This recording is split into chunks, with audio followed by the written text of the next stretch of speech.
Welcome, welcome, welcome, everybody. This is the commentary track for Twelfth Night, a movie that is, I think, almost 5 years in the making and finally winding up on the YouTube sphere.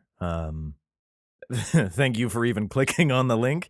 I'm sure a teeny tiny director uh, from the Idaho is just blowing people's minds. But we made this movie. Oh shit. Um, so it's insane that this movie even came together, um, even to begin with. And in the beginning of this, what's gonna happen is I'm gonna kind of go through a bunch of thank yous and talk up a bunch of people who helped out on the film, um, and then from there I'm gonna get into kind of the story more or less of what it took to get where we're at, where it finally took to get to here, I guess, with a posting happening hopefully on the 31st with how quickly things are uploading. Um and the commentary tracks following that clearly as you're listening to this now. I'm gonna just start out with some thank yous. I'm gonna move on to other things, and then I'll just try to recreate the story as best I can. And I'm sure there's gonna be stories that are gonna pop up, um, as we're watching the movie and going through it and so on, which I'm looking forward to. To begin, the big thanks go to the donors that we were not great at getting rewards to, but this is about as good as it gets because we pretty much blew through our teeny tiny budget. Um, of I think at the tail end of everything, I think it came out to about a little over $3,000. Between um, mostly costumes, a weekend shoot, and then the music by Mike Ward, who I'll thank later. But first, we're gonna move down this list. It was a kind of short list of donors who helped us out, but they gave quite a bit. Craig and Debbie Bickle, Joe and Adria Waters, Bruce and Rochelle Younger, Scotty Waters, Norman Joyce Thorngren, Jim Waters Insurance, Chris Baldwin, James Mace, and Cameron Needham. Thank you guys so much for all your donations. Uh, I think anyone who got a $500 donation got the associate credit and the IMDb credit, but that was about as far as I kind of got. We had a couple of lofty ideas on what to award people, but then I don't know, just it kind of fell apart, and we were just trying to figure it out as best we could. But this, I hope, is just like, hey, we did it, as I hope. So this happened because of them. Everyone on that list, and then a couple of others who helped out a little bit on the way, for sure. It's incredible how much we could get done with that much and that much hope that go along with it. Yeah, so those folks pretty much bought this movie. So if any monetary anything happens to this, they pretty much get first picks. Now I suppose I'll move on to the cast, the people who made this movie what it is, and I'm very proud of it. I don't consider myself very much of a director, especially in film, not at all. When this all started, I'm just an actor pretty much, but I had an idea, and I think it mostly came from just some crazy 25-year-old gumption of like, well, fuck it, I can do that. I mean, what's it gonna take, And I think a lot of these folks kind of, hopefully, they came along with me, and I like to think that I was infectious in the like, let's do a thing. But without these folks, I'm gonna start off with the cast, and I'll move on to the crew. The second half, the big half of this film, that I was trying to helm a ship that I had no idea most of the moving parts. I knew what happened in front of the camera, but the second you got to hit that lens, I was essentially useless. Beyond like, well, face the camera toward them, I suppose, but that was about it. Um, so uh, me as a director was mostly just a, a director of actors, and that's all I really was. And if I could get a great performance out of them, I kind of just left it to eventually, who I'll super thank here in a minute, Taylor Bickle, who filmed uh, Twelfth Night, my director of photography, and everything that was the second half, the actual painter of this piece of art, who who I think in the last 6 months told me, like, for the love of God, don't post this movie. I can shoot circles around who that guy used to be, and I like to think I can direct circles around who I used to be then too. But that's mostly me just sitting with it and rocking with it. Anyway, I'm getting a little ahead of myself, but let's start from kind of the top mostly. And I'll go through the credits, and it'll be a little bit of hit and miss here and there, but we'll get through everybody. I hope, at least everybody who's credited, and if they're not, then send me an email or find me. It's not hard. So the first bit of accolades. God, I'm already messing up this thing. Goes to our Viola Sebastian, Sasha Allen Grieve, who, thank God she showed up to this audition and was a complete sport in everything about this film. And I've gone to college with her, I've acted across from her, and she is a total powerhouse and a genuinely great person. Um, and I couldn't have asked for someone who could take on essentially three roles in a movie and, in my opinion, rock the shit out of them. Um, she's incredible. I constantly, and I've told her this before, whenever I get the chance to be across from her, it's just a learning experience of just how good she is at her craft. Currently, from what I've last heard, because it seems like everybody kind of moved off into their own kind of direction after this, and it seems that way with most films and most any sort of project that happens, whether you're totally super duper duper indie like me or super professional. You get this one moment to work with some folks, and then it's gone. But I was lucky enough to be on the other side of Sasha several times, and it's always a learning experience, and it's always something to go like, shit, I wish I could be so fucking good. Um, and I try to be as good as her, because like I'll also admit, like most of these, like any direction I was giving, they were already miles ahead of me by the time I was like, well, maybe if we try one of these things. Sasha knew, and she knew when she was giving a good performance or one she was like, can we go do it one more time? Yeah, totally. Why not? Um, she's like she went to Birmingham. Fuck, she went to Britain, man, to go to like get her master's in acting and so on. So she's fucking incredible. And last I kind of heard, she was off in New York doing a thing, doing a show, and I'm still stuck over here going like, I made a movie once, remember? That's all I really talk about. And finally, now it's getting, I guess, a premiere, and we'll. I wish it were bigger, but it's mostly for them, because I believe their performances are incredible in this movie that I tried to put together. But Sasha is the star of this. She pulled it all together, and everyone else really brought their talent. I casted people who were incredible in this movie. I couldn't believe who I could get into this. And to me, these folks are celebrities. And beginning that list is Sasha Allen Grieve. I will forever be thankful for her time and her pains and struggles getting through this movie, because it was not an easy thing, and it's a debt I'm going to be repaying for a long time if I can find it. And I hope maybe, uh, you know, with some of the younger crowd watching this going like, holy shit, she's really good.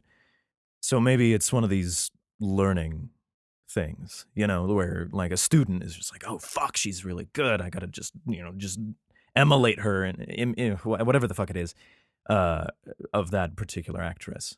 Thank you, Sasha.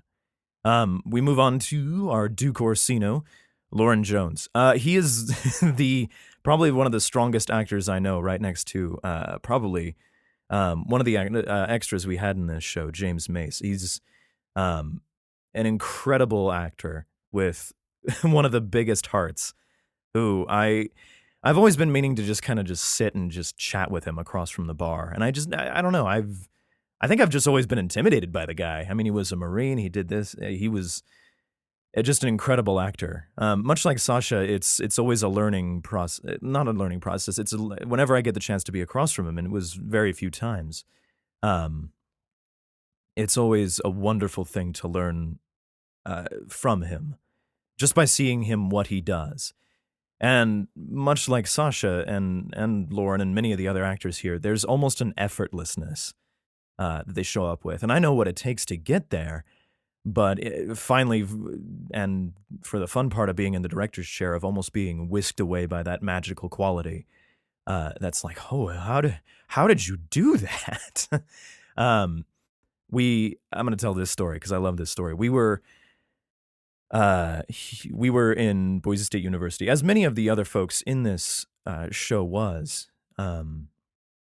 And the story that pops out most to me is he was playing Hamlet, and we were doing a repertory theater thing at Boise State, doing Rosencrantz and Guildenstern Are Dead, and Hamlet alongside of it.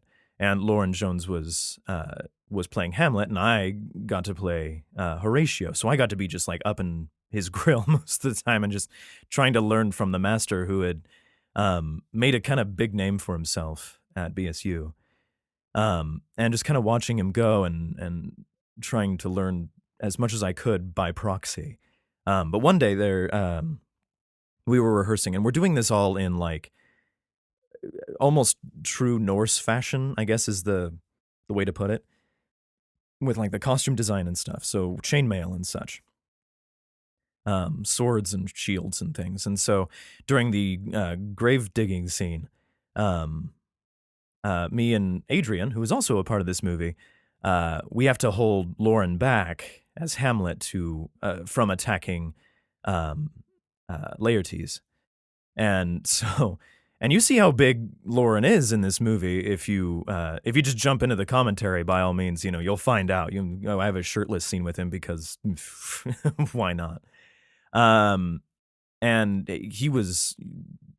he has been and always will be, I think, just a specimen of like the male body. And so I was like 130 pounds of just nothing. I think the chainmail probably almost doubled my weight. So we're trying to hold him back, me and Adrian, from like, oh, don't attack or whatever. And during kind of a in-between break of like, all right, come on, we'll reset. I'm going to figure out some stuff. I asked Lauren, like, how much can you bench? She's like, I was kind of doing like 300 recently, but like, why do you ask? I'd be like, I weigh 130 pounds, man. What am I trying to do? Like, there is nothing that I can do to you right now. Anyway, I always find that story funny to tell. But working with Lauren he was so professional. He was so gracious. And I really hope I get to work with him again in some sort of capacity. It's just slick to work with him. There's never a problem. It's just smooth. He's also one of those who can keep morale up pretty well, not only with just himself, but with like everyone else in the cast. Just kind of, a little comment here, a little thing there, just to put some smiles on some faces and move the day along. Because filming, as most know, is just, and like, it's a slog, man. It's a lot of hurrying up and waiting, and for folks, again, who I couldn't pay beyond like, look, we did a thing, which, fuck, I wish I could pay these people, is invaluable. And it's great. And everybody seemed to be keeping spirits high. I don't think there was one person on this being like, fuck this show, man, or whatever. But he brought a great performance and a great presence into the show itself. And again, like everybody in this cast, I'm going to be paying off some sort of debt somewhere. Whether if this is my only like achievement or if like, I don't know, I get flogged later really badly. I don't know, but I'm going to be paying this off for a bit. So thank you, Lauren. Moving on to Olivia, we have our Tiara Thompson. Oh man, I am sure I am butchering her. Every time I talk to her, I always butcher her name, and I've known her for the better part of like 6 years. Um, she was the perfect Olivia. Um, and like every role she comes to, there's this intense amount of humbleness to her, which is in some way refreshing, but it's almost like I don't know, if like Helen Mirren was like, "Oh, stop! I'm just an actress." Like, like you're the cream of the crop, man. Like the top of your game, especially too, because I think she's teaching a couple of classes at like UCLA and getting her master's out there, which is fucking rad. And I'm so proud to be working with her and being at any moment in my life, being across from her on the stage, or even being able to try to direct her uh, and try to give her those directions and things. She's one of those that I enjoy directing because there's that she's a blank canvas. Like she has so much talent that she's just like, what do you want me to paint? What do you want me to bring? Um, and you just give her a couple little things and boom, she's off to the races. And it's phenomenal to watch her work. And I am excited and ecstatic to hear every bit of news that comes from her because most actors and actresses across any sort of thing can kind of get up in their heads, but there's this wonderful humbleness of just like, oh yeah, I'm just doing this and it's good, it's great. There's almost a calm to her. She can get super excited, of course, about the new opportunities and travels and the worlds she's seen and explored.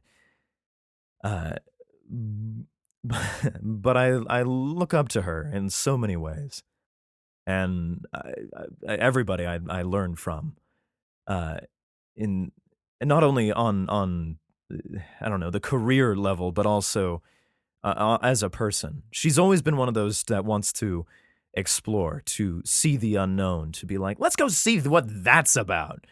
With no reservations about and no judgments either of like, oh, okay, that was cool, or like, it kind of sucked, but well, whatever. It's that one personality that is always so, uh, fuck, I don't know, malleable, so not flighty, but like there's an enjoyment to life from her, and it's something that I struggle with now and again, I guess, and I don't struggle from much. I guess I wish I had more of.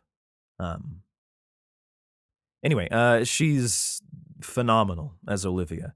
Uh, I think the direction I mostly gave her was channel your inner Cersei as much as you can. You are essentially in this world queen of this house. You are the top of everybody's talk in Illyria. Own it, take it, it's yours. And you can see with just a look in her eyes, just behind that, oh, she fucking owns it, and it's great. Um, thank you. Thank you so much. Toby, Kevin Labrum. Um, Here's a guy who I've I've always looked up to. There's kind of this mentorship to it. Like, oh, not unlike kind of a Jedi in a way that I can always look up being like, oh shit, look what he's just doing it. Um, in whatever capacity. And there's much like those I've said before, there's no um how do I put this? The the joy in just creating something. The the want to put something out there. Uh and and learning from that there's so much joy in just being like, look, we did it. Here it is. And you know what? People enjoyed it, and that's all that we do as actors. And so, like, again, everybody who I'm going to be listing in some sort of way, shape, or form, and blowing at this point, I've sat at the altar for a moment or two, and potentially longer for others. Uh, but he's a staple. He's a comfortable person in this. And at the time of filming this, I think he had just gotten done getting like open heart surgery like a quad, all four fucking things were clogged and shit. And I think had his wife Kim, who helped out on this film, had not gotten him to the hospital like within like a 15-minute time period.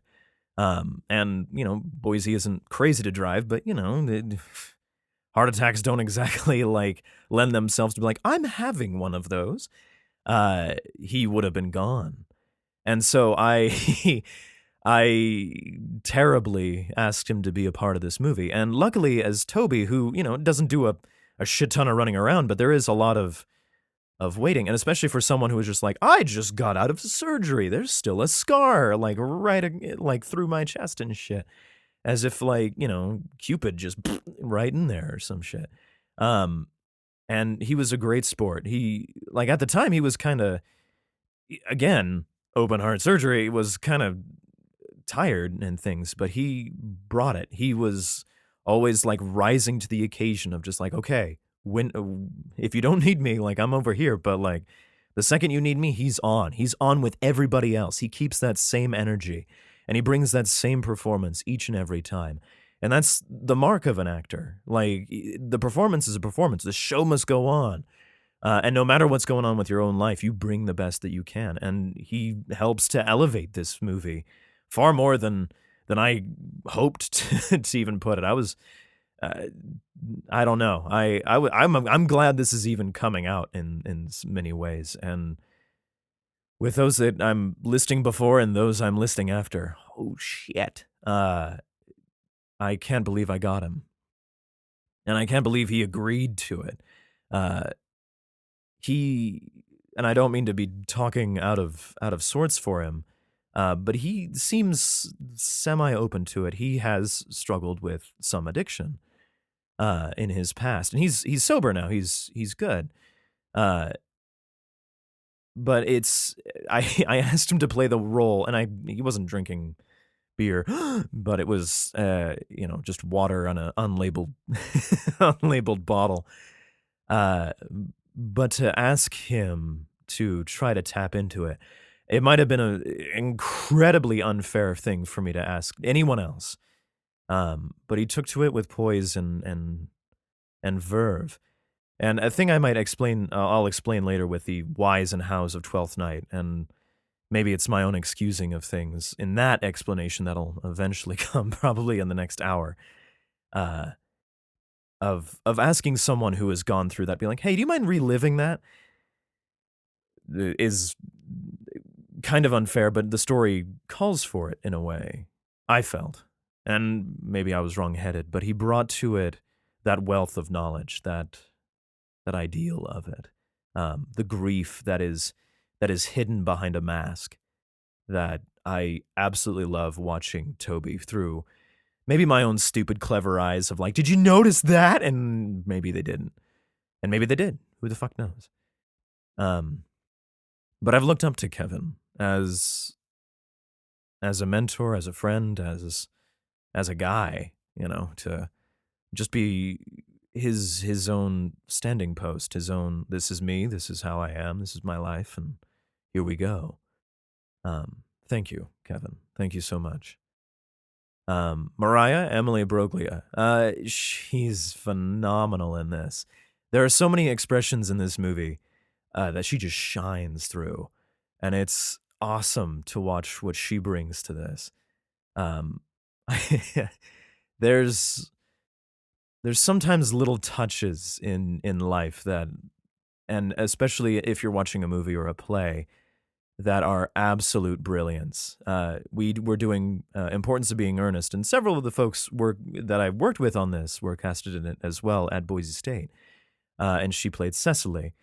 And there was this move, and it was I don't know who came up with it. I think it was her, but there's a line of just like, let me see you, dear, and she does this like, puts her arms at her sides, her palms outstretched, and she grins, puts her chin up, and does this like rapid foot tap spin. Like, it was the like perfect, cutest thing ever.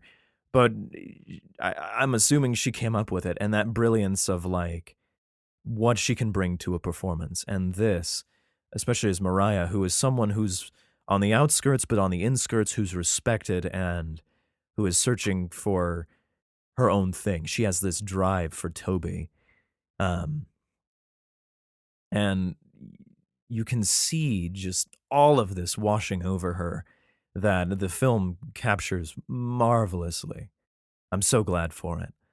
Uh, and I'm excited for what she'll bring next. She's doing stuff around town. She's doing marvelous work, and it's always fun to work alongside her because, uh, much like everyone else, I'm always learning from someone.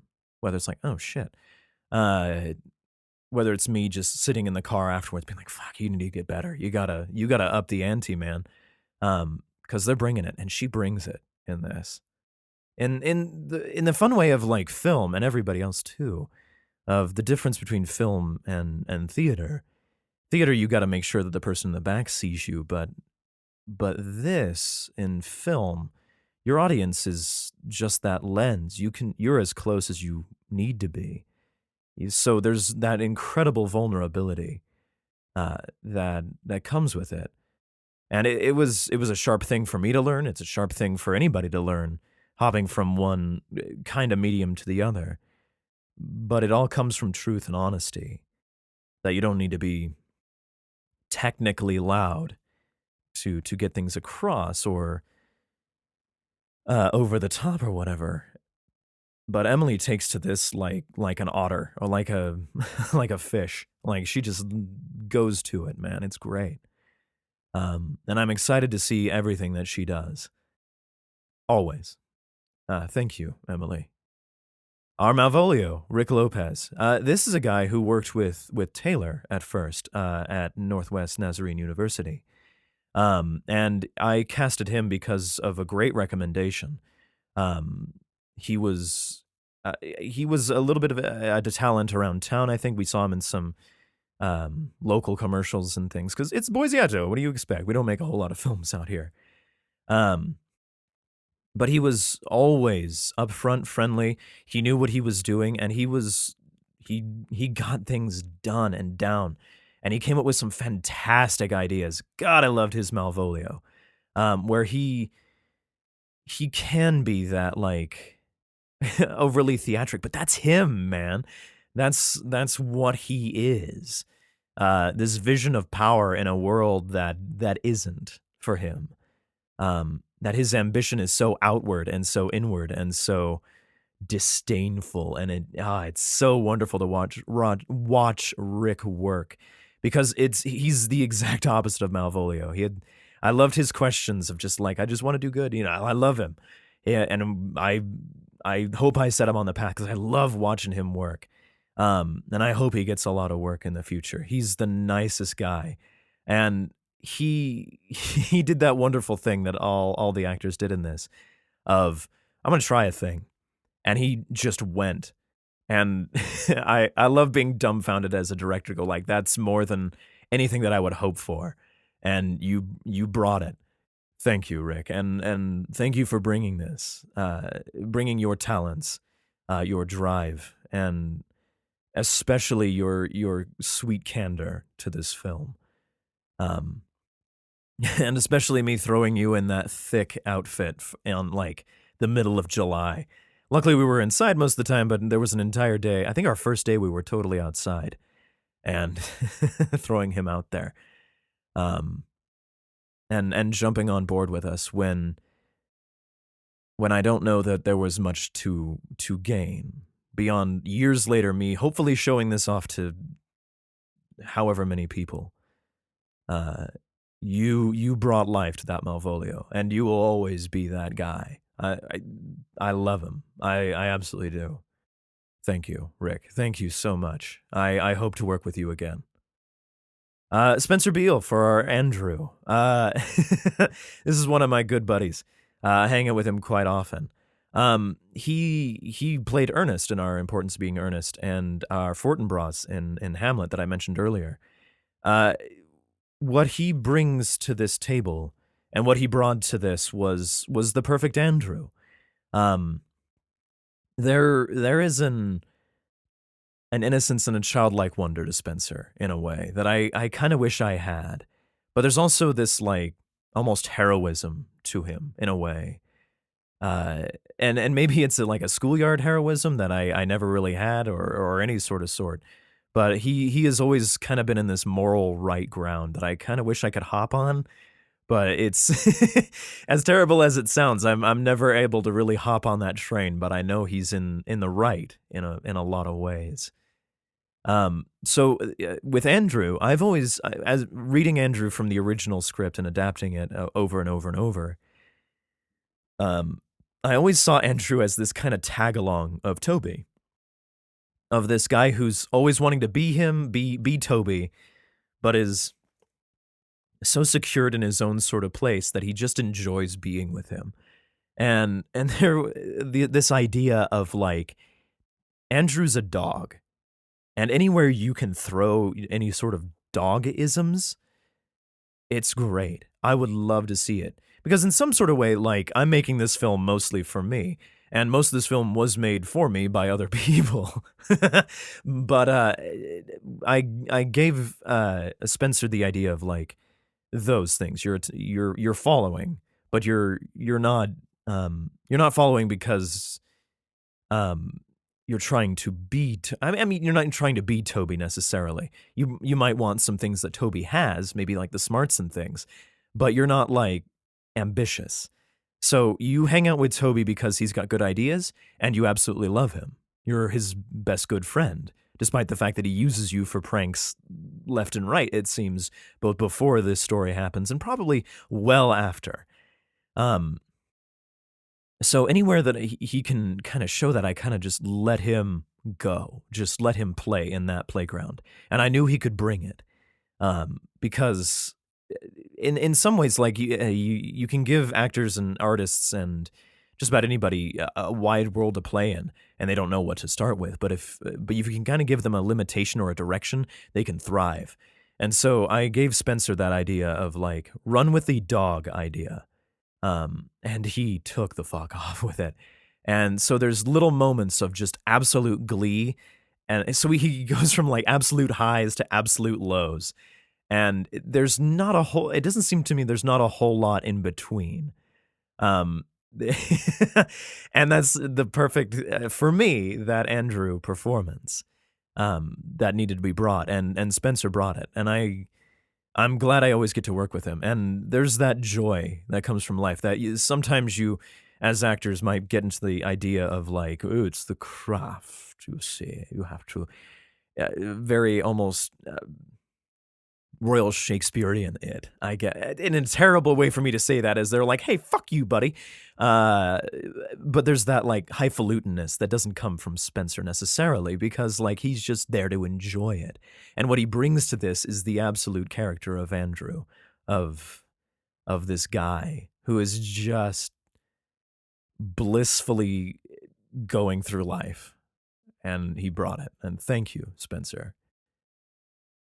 Lisa, our Festi. So Festi is originally a male character, but I wanted to play with the idea of a female character across from Olivia, almost like another side of that coin, of this family who's dealing with grief. And Lisa is essentially, like, I don't mean to make this sound fucking terrible, but it's going to sound bad, but she's new to the acting thing. But the fun part about her being new is that she just hops in. There's this deep end that she just goes. And turns out she can swim. Man, a lot of swimming analogies in these. It Once she brought, and I knew she could because she was a friend of mine through high school, and she could play. And that was the fun part about film or theater or whatever you want to do. She can buy into that character. And she's also, you can play, but she was also so malleable and wonderful to work with that, like, she could change direction on a dime. And that's invaluable for any director to have in any of their actors, to be able to do that. And what she brought to Festi was this, almost her, in a way, of this, like, punk rock grunge sort of person, that is almost spiting Olivia, enjoying Toby, because she's one of these few people who can see what the masks are for these people, what's behind everybody, um, and and make a mockery of it. Whereas it seems the idea for me was like Toby is joining it in the hard sense, like he's a parody of it in that way, in the way of like, look what you're doing, as opposed to what I kind of threw out there as Festi was like, I'm above you, but I'm still here. I'm making fun of you. I'm doing my own thing, but like, why are you doing this? Despite the fact that she wears the most black out of this movie, um, which might have been a total accident, and it probably is. Uh, but what she brought was this vibrant bit of life to the comical character, one of the comical characters in this. Um, and she's always been a blunt friend and a great one. And I've had the honor of working across from her several times, and I learned from her too, just as much as anyone else, of that that like calm of shutting out the critique and the critic in your head, and living in that space of the actor, whatever you want to call it. Um, I enjoyed working with her, and I really hope I get to work with her again. Thank you, Lisa.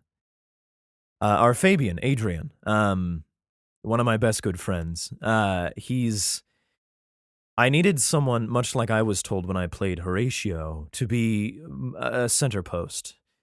And we don't see Fabian a hell of a lot, but what I wanted him to be was someone who was always around, was friendly with all, and was respected by all, who could give the information to Olivia and go, "Hey, look, here's what went down," and it's a respected um, uh, sentence. It's a respected moment.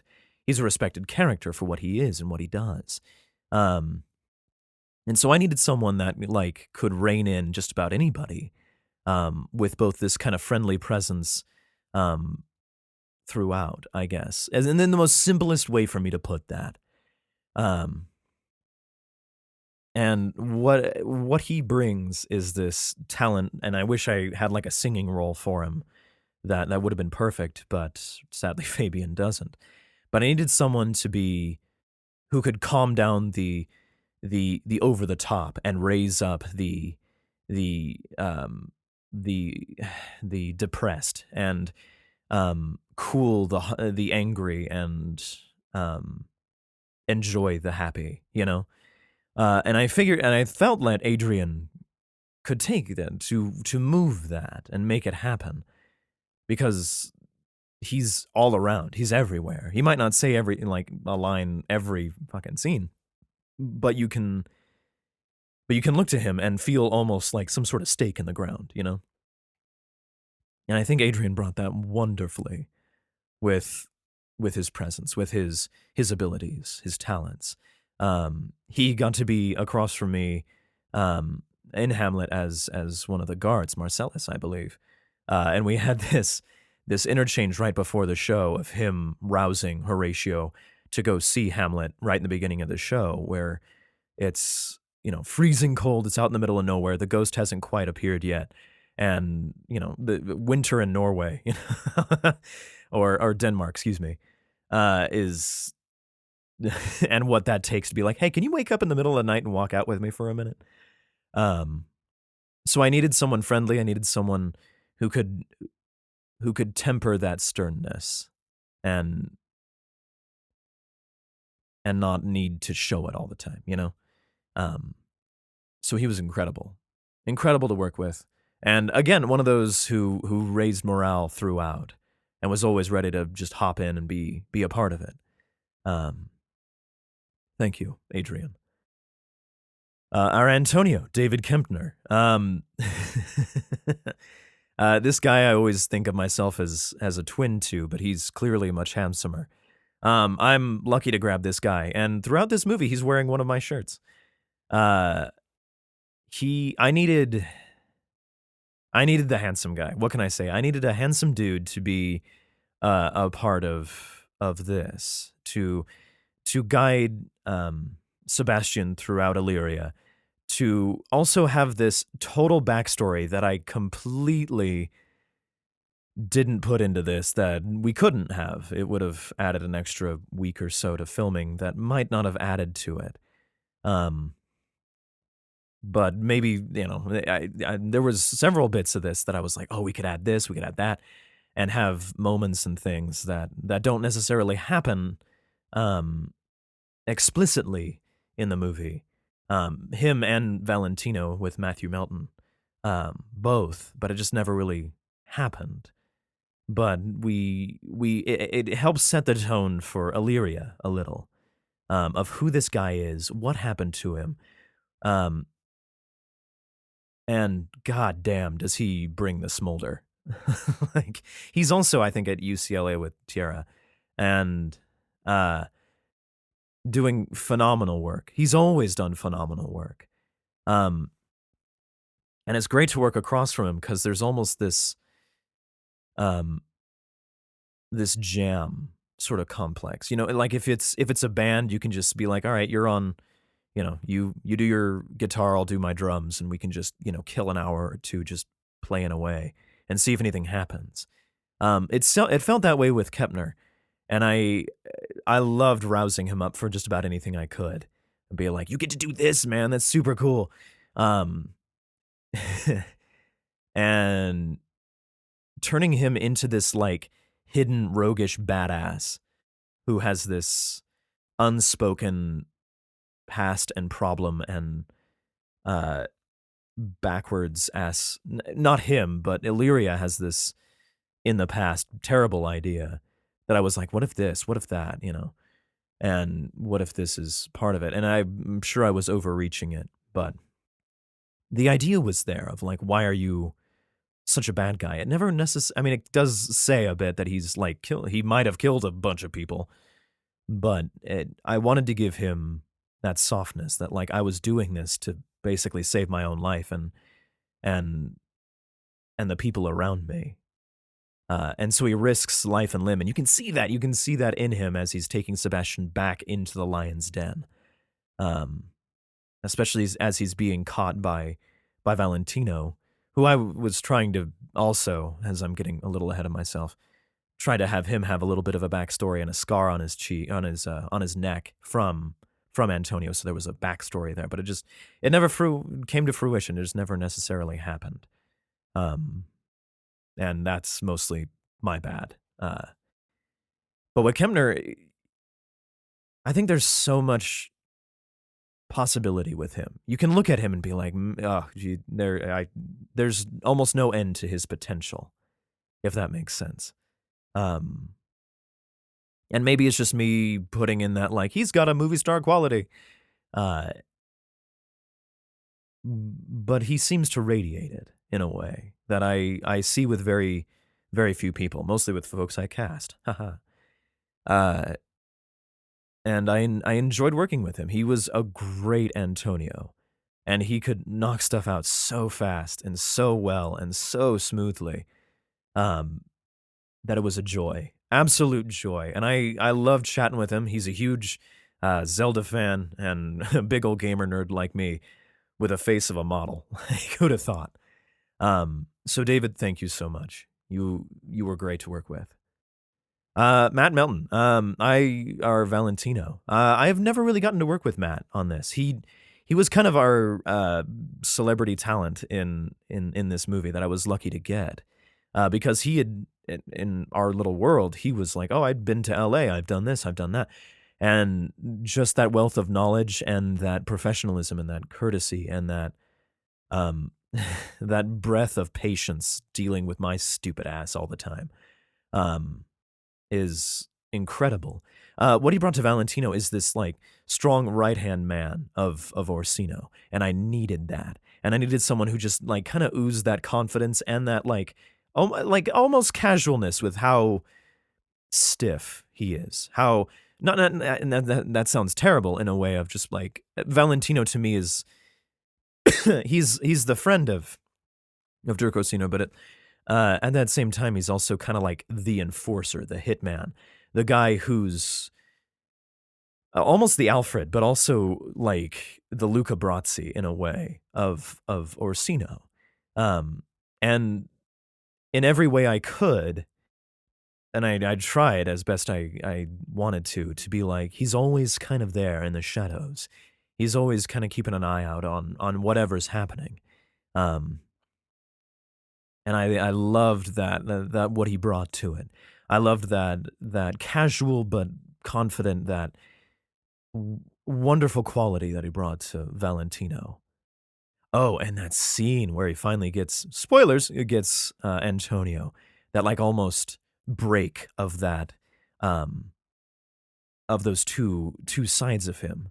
That, oh, it's a job, and oh, I'm doing this job. That like the concrete versus the wax, well, the waxing poetical. I don't know. There's no real good way to put that. But then the absolute seething joy of getting this guy, um, that has wronged him, wronged his country, wronged his lord, wronged his duke, whatever. And it was fun to work with him. So good. He's marvelous, wonderful. Um, Thank you, Matt. I hope to work with you again, and I I I hope to be as good as you someday. I really do. Our captain, my own dad. We were in Boise, Idaho. There wasn't a whole lot of casting. We had so many people who came up, but just weren't quite the right fit. Um, Incredibly talented people showed up, and people I could work with, and people who I'd never seen before, who was like, "Oh, you're just not quite the right fit for this, but you're, oh, yeah, I want to work with you. I want to keep you in mind." Absolutely. Um, we were kind of at a loss for older folks, and as in this movie, and I'm going to point out here in a while, we were at a loss for just the random extra I could just show up with. Um, which turned out to be me. But my own dad, I've always looked up to him, and as I looked up to everybody else, but of course you look up to your own dad in kind of a different way. Uh, so I asked him to be a part of this, and he took to it. Um, but I think he got that wonderful appreciation of like, oh shit, this is a lot harder than it is, than what it seems to be. Oh, I stand up here and do some lines and things. Um, and I gave him one bit of direction. I think we only had him for 2 weekends, I think.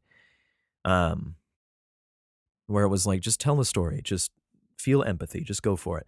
And I loved seeing him because he was kind of the audience in his own sort of way. Even being in up with Sasha and up with several other, he was next to Sasha, the powerhouse of this whole thing. And he would confide in me, going like, "I just got lost, man. You have to comfort her. You have to help her. I couldn't help but like, oh, okay, let's do this." Like, you know, uh, and it was fun watching like a complete newbie, I guess, hop into it. And I think he flourished in his own sort of way. And I'm glad to work with him. In a way, it was almost surreal, like working, uh, like playing catch, with your dad, you know. Uh, and in this way, I'm like, all right, do it better. Just do this part like you're just telling a story. This is something you're telling your nieces. This is someone who you want to protect. This is someone who you um are looking out for, and you have been. You pulled her out of the ocean, man. And luckily you were born in this place. You can help her out. You can get her first steps, and you want to. As odd as you might find this, you are doing your best to help her out. Uh, After your ship got kerfucked in the ocean.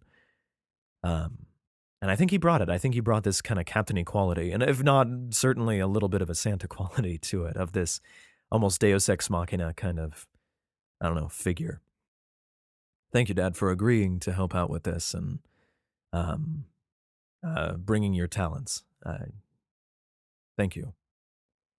Now we're moving into pretty much everybody who helped on this show, that both cast and crew of small and large, and no bigger is it with Taylor Bickle.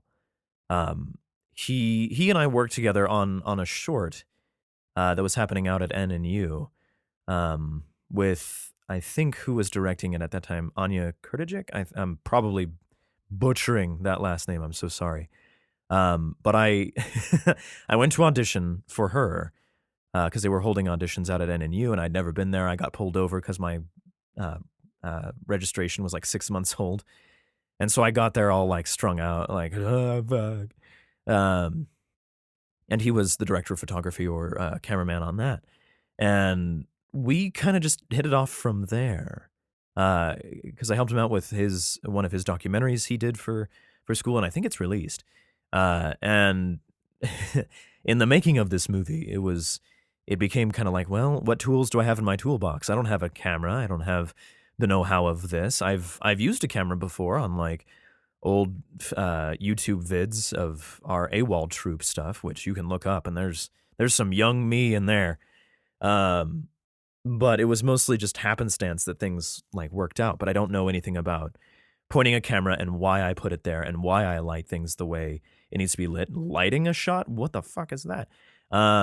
It needs to be plugged into a power source. It needs to be this. It needs to be that. What do you mean 35 millimeter? I don't know, just from the chest up, one of these, which was always kind of our joke. And he actually introduced me to more of Kevin Smith's stuff. I was I was handed Kevin Smith stuff a little bit by Cole Younger, who helped me out with this film incredibly. The Whipping Boy and the incredible producer who was just on everything. He just anyway, I'll get to him. Cole showed me Tusk, and I was like, holy fuck! But I didn't know it was Kevin Smith who made it. But Taylor was the one who introduced me to the podcasts, to the essentially the rest of his movies that got him on the path and essentially put me on this path too, in a way. But he was there from beginning to end, uh, and it's more his film than mine, in the sense of the actual medium. This is a film. This is not a play. This is not actors just being in front of stuff. This is the art form of film, of cinema, of this. Um, that he brought his expertise to it, and he's since moved on to some great things. And he's freelancing, he's gripping, he's moving up in the world. It's incredible to watch him move, because he just knows. He knows what he needs, and there's this weird calm to him. Like a meteor could be coming to Earth and be like, well, I guess we'll just move the camera over here then. Uh, that comes to it. But there's also this like, what the fuck, man? Like, we can't shoot that. That's impossible. That brought me out of like this world of like, and then we'll hook the camera up to a bird and we'll get this wonderful aerial shot, you know. Taylor walked me through the whole process of it, of working through like 180-page script all the way down to I think our 100-page script, I think is what we eventually came out with, 103 or something like that. That was shootable, and taught me essentially how to write a script and go like, listen, the information that's in here doesn't need to be totally haughty and up the top, it just needs to be, what do we see? And it's very technical. But he, through many weekends, like months and months, I think it was like 18 months or something, of us meeting at Sherry's, eating, talking over the characters and the plot and the devices and what works and what can work, and maybe if we attack this and do it this way. And why is this? Why is that? Mostly just to teach me to get where I barely needed to be, to direct, I suppose. And for that, I'm always going to be grateful. He has a podcast, Hitchcock University, where he teaches filmmaking from the masters. And I think he's about to hit Spielberg? No. he just did Quentin Tarantino and Robert Rodriguez and several others, and it's wonderful to listen to him work because he can dissect it very quickly, very easily, and go, this is why this is why that, and here's where he came from, and here's why this. Um, I completely recommend picking it up because I listen to it and go like, oh yeah, that's what that was. That's what how this works. Um, and I loved it. I love it still. I listen to it all the time whenever I get the chance and new episodes drop. Um, but Taylor was the other side of the coin. He was always on set with the other side of stuff, whether it was setting up lights and setting up the camera and things, where I was supposed to be setting up the actors and making sure that they knew what they were supposed to be kind of doing and where we're kind of at, and making sure that morale was high, and that if any sort of blame was to happen, it was to me. And when Taylor was ready, to be like, hey, you want to make a movie? And then we would go from there. Uh, yeah. Thank you, Taylor. I couldn't have done this without you every step of the way. In fact, he and Kevin edited this whole movie. I kind of left it to their hands because I suppose maybe I was burnt out. Maybe I was just like, you guys handle it. Maybe it was laziness or something. I don't know. And maybe I couldn't really put anything toward the editing process beyond like the dailies of like, I like this shot, I like this one, I like this one, I like this one. Let's do this performance, keep this one on second in case of this, whatever. And that's about as far as it went.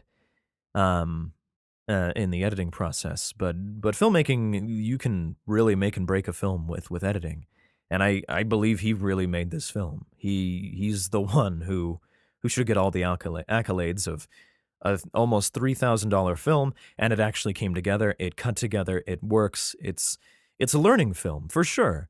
Because fuck, we don't know. Like most of this movie, we're like, I guess this. And it worked out marvelously. And it's a testament to volunteerism and its professionalism and artistic ability throughout. He can get this done, man. He's incredible. And I can't give him enough credit and props and wonder and um anything. Honestly, I owe the movie to him. Whatever credit I take, it it goes to him and to the actors and to the crew. I mostly was just trying to hold it all together, hoping to God one day people didn't go like, fuck this, and then leave, because if any of that happened, we were dead. We were done. There was nothing we could do. The movie would be dead. And for that, month and a half of filming or however it was, and it was all weekends, and maybe a random Friday and overnight shoots, fuck. Um, that was all Taylor. He brought that professionalism, he brought that know-how to this, and thank you. Um, Next we have Cole Younger. This is an old friend of mine who I sadly haven't talked to in a long time, and I really hope this movie hasn't soured us, but he was probably next to me, if not more so than me, the most gung ho individual on this film. And he was always ready for anything. He could hold this, do that. He was everywhere at once, and he was anywhere you needed him to be. He was fantastic. He was invaluable. He was the best. Anything you needed him to do, he was on this shit, man. And not only that, he was a great sounding board for just problem solving, because that's all any sort of artistic endeavor sort of is. With a group of people, with an ensemble of folks, of there's going to be problems and you need to find a way to solve it. And somehow magically, Cole has this presence of mind, this wonderful mind of his that can solve a problem, that can bring it out and just go like, oh, why not this? Why not that? Oh, okay, well, And I've never really seen him get ever really angry. There's just this zen calm to him somehow. For a guy who loves his metal and death music, he is the most calm and, dare I say, hippy-dippy human being on the planet. And I love him. I absolutely do. There are several pictures with me that was taken by my wife, or at the time my girlfriend, when I was doing this, but wife now, of me and Cole. And there are some fucking phenomenal pictures of just us standing on set on Val's backyard to make this happen. And, just him holding, like, just a boom mic and smoking a cigarette was, there's this wonderful presence, um, that somehow you knew he would always figure it out, whatever was happening. Whether it was just, "Hey, man, can you run and grab this? Can you do this?" Uh, and he I don't know how to give him a good enough accolade, but he was the greatest wheel to help everything else turn in this. Um, and it's this terrible thing to say that most folks behind the camera, if you don't know they're doing their job wonderfully. Like if you don't notice the lighting or you don't notice the this or that or whatever, they're doing their job. And Cole, eh, he was great. I don't know. I'm spitballing here, but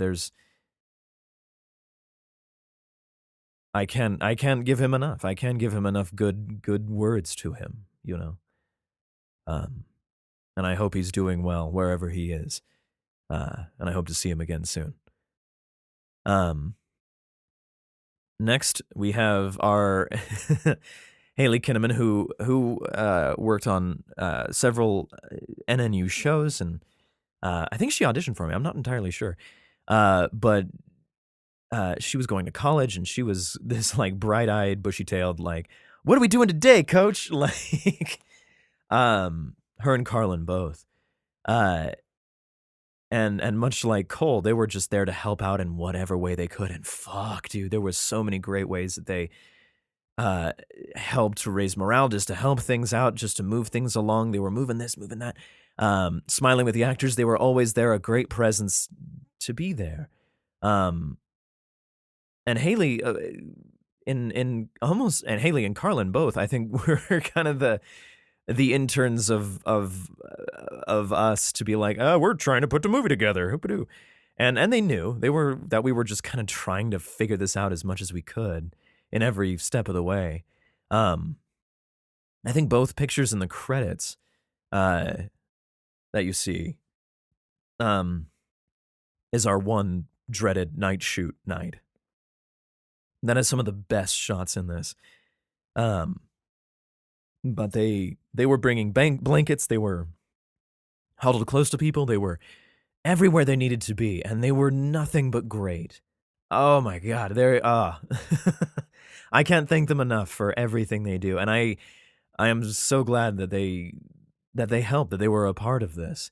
And they're, I think, originally actors. They wanted to just be a part of something, and that joy of coming together. And I think both of them wound up in the film in some capacity or another, whether in like uh, some small extra role. I think Haley bumps into Sasha in the beginning, and Carlin is in the shop a little bit after, um, with me, I think. Uh, and they were anything we needed them to be, so amorphous and so marvelous and wonderful, both of them, Haley Kinnaman and Carlin Jones. And I think I was trying to call Carlin George for a little bit, as in George Carlin. I don't think it really took. Um, but thank you both. They're both going off to wonderful things. I think both of them have been abroad, and I think they're both pursuing the craft in acting. I think, and I can't wait to see what they do, what they bring, and how they help. Um, they even helped out with. Oh my god, they so helped out with Sasha. Not to be like, oh, Sasha was in this, but like there were some rough days. Not just with the idea of like the heat and sicknesses and just trying to get people back to being physically healthy again. Ugh. Um, because we were outside. I mean, we provided all the water we could and all the shade we could, but we did all we could try to do. Um, and Sasha took it without murdering me, which was great. But Haley and Carlin were everything on this. They dealt with costumes. They helped with all the actors. They ensured everybody ate. They made sure that everybody was doing okay, that anywhere that they needed to be and anything that could be helped on was helped on. Um, and everybody in this is invaluable, and this movie cannot have been made without them. Thank you both. You were a joy to work with, and I hope to do so again in the future if you'll have me. Kevin Hodes, a guy on the first day who I'd worked with before. I can't remember on what exactly. It might have been on this Forge House short. It might have been the Link film that I was on, the where I got to play Link. uh, Kevin, I think, was on that, and uh, on the first day we went out to Val's. We were trying to figure out what the hell we were gonna do that day because it had just rained. We were trying to figure it out, um, like that night, and there was just I don't know. There was just this like make or break it moment. But I get this text of like, hey, I brought on a guy to help us out. And I was like, oh, cool, awesome. And right as I walk out, there's Kevin right there in his van, his his mom van. Uh, and he was like, "Oh, hey man." I'm like, "Oh shit, you're working on this?" And I got so excited. And every day, like if I wasn't the one being up in morale, because there were days I just was like, "Fuck, dude, I don't know how we're gonna finish this." He has always been the one to raise up everyone's spirits. Between his various characters of Grip Cat and Butterball, um, and I think the videos exist somewhere for him on Skithole, where he posts most of his stuff, which I am honored to be a part of, and I'm lucky to be a part of. But he loves film, and he would often school me on like, hey, this isn't working, and give various reasons as to why. Um, but he was everybody's like brother. He was everyone's second guy, everyone's right hand man. Um, whether it was advice or help or I'm thinking of this, okay, well maybe we do that. Um, and he's a great director. He's someone who can keep you calm as a dumb actor like me who's like, I hope I do good, and um he plays in all worlds. He's the jack of all trades, and it's wonderful to work with him, for him. Um, and as always, I'm excited to hear whatever he's doing.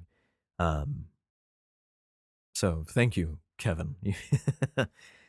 You're phenomenal.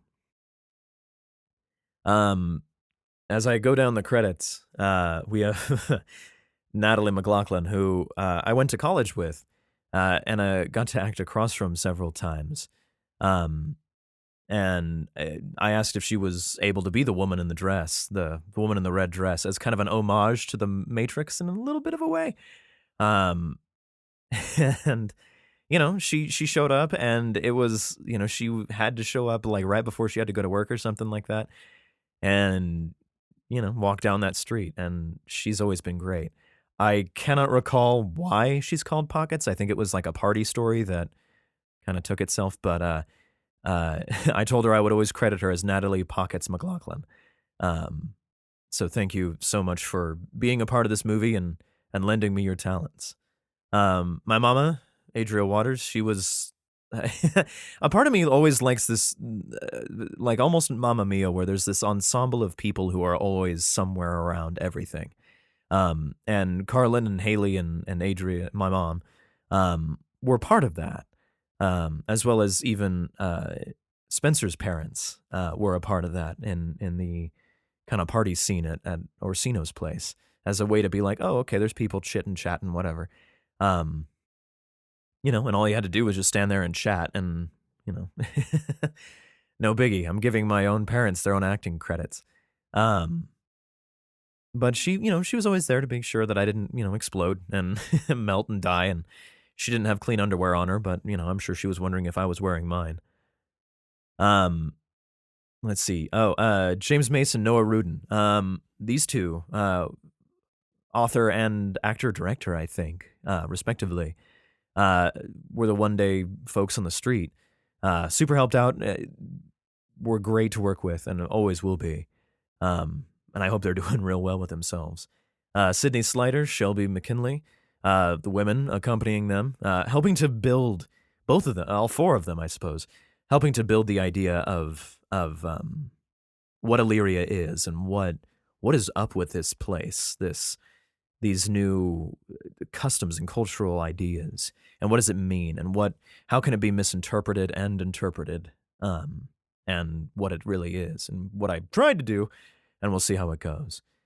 Same with Haley on that one of like uh, this almost haughtiness to her of being the angry woman on the street. Um, Sam McAllister, Laurel Waters now, and Kyle McAllister being the women in the bar and the defender in the bar, uh, of having probably some of the easiest roles in there, being like sit, chat, and Kyle just pretend you're, you know, making sure they're okay, and also help to build this world of Illyria where my hope was to have women, this entire society as a matriarchy, and the idea of like males taking on the identity of like defense of like we're always in the front because what's needed to be important and what's running this entire town, this entire city is precious and behind those who are expendable in a way. Um, the pawns always, the pawns go first in a sort of way. So they help to build that. Thank you guys. Thank you so much.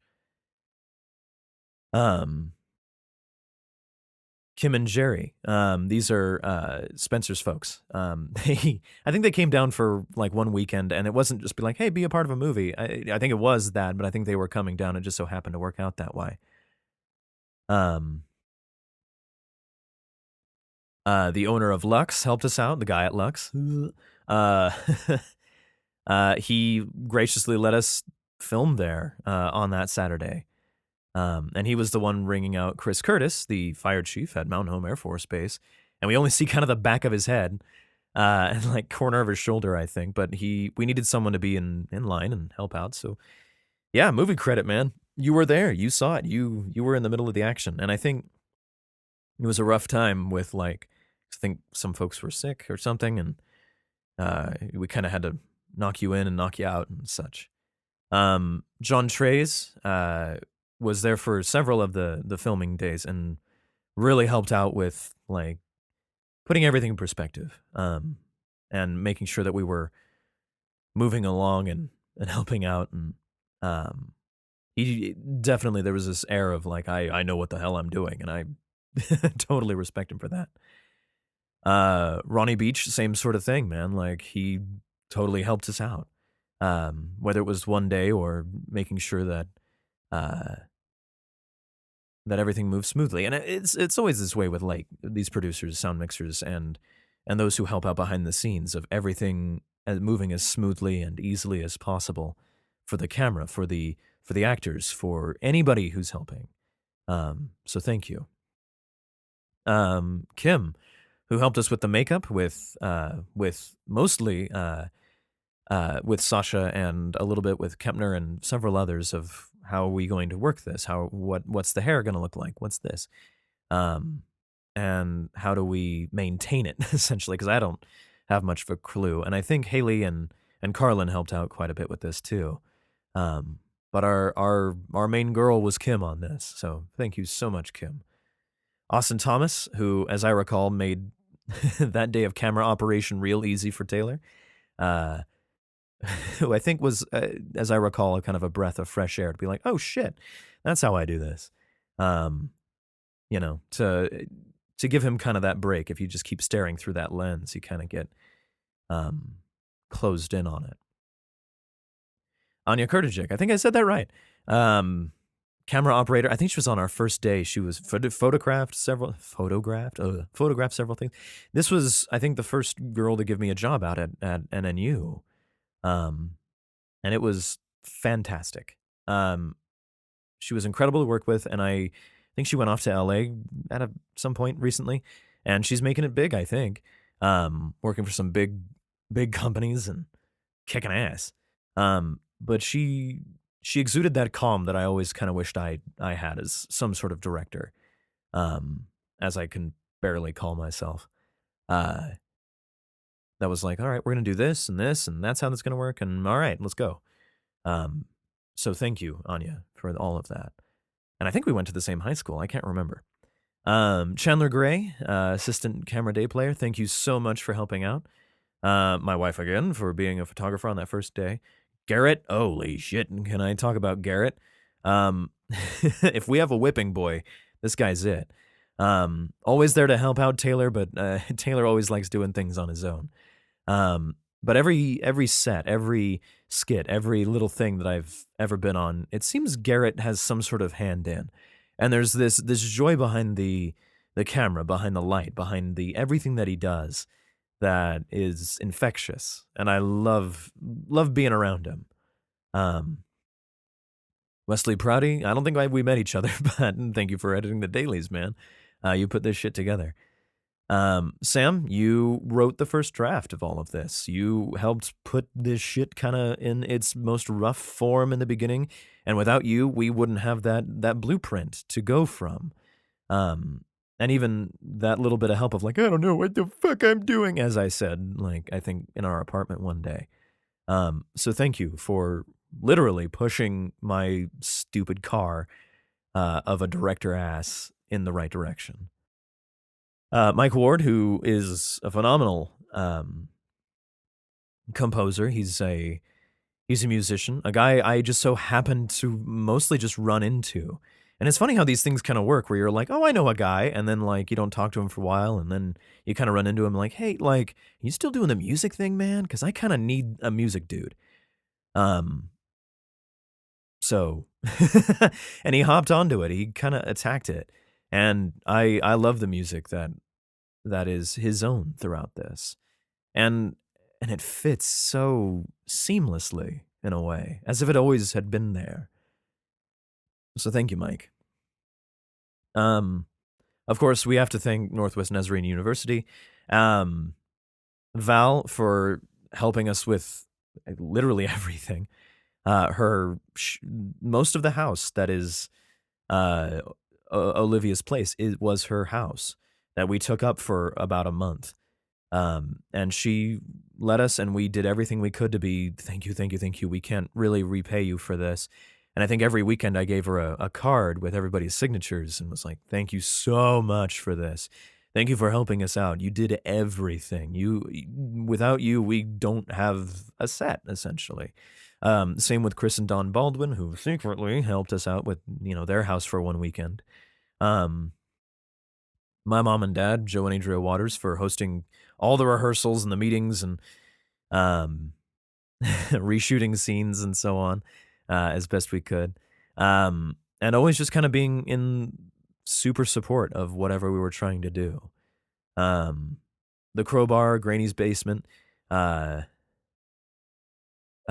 Fashion Lounge that helped us out. And of course, the City of Boise being like, you want to film a thing? Go fucking for it.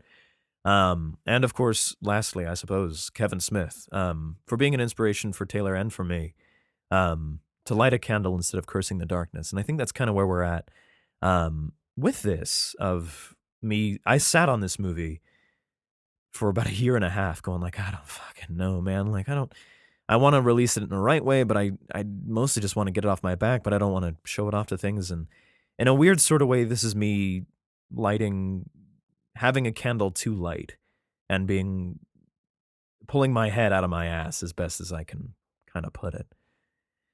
And to make that happen, to put it to somewhere and be like, look, you can see it, and it doesn't really matter because we live in this wonderful world where the internet is everywhere and everything, and the most easy place to find anything and is the YouTube, right? Like, sure, it's not admittedly where I wanted it to end up. I was kind of hoping for some sort of premiere and this and that, and then it became like, oh, okay, well, I gotta build a trailer and I gotta get this done and get this done and this done, and then I can make it happen. And it just, I knew if I looked at it, it would just kind of kept getting put off.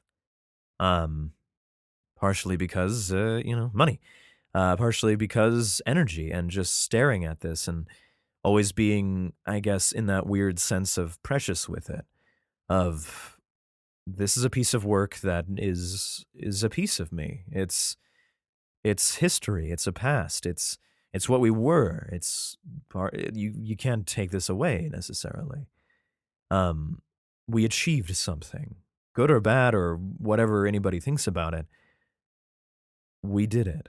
We did a thing. And I guess my fear has always come from the idea that, like, one person being like, this fucking sucks, and like hating it forever. And then putting me in the idea of like, oh man, like, now what? Like, everything's a sham. It's all, everything I've done for almost 3 decades has been a waste, from one guy's opinion or one girl's opinion or whoever's opinion. But here it's finally going to be somewhere. It's going to show up. It's going to be on the YouTube sphere, which is awesome. And hopefully, high school students, college kids, whoever, can check this out completely free and whatever, and form their own opinions and see it. And I guess that's its own sort of reward, Um,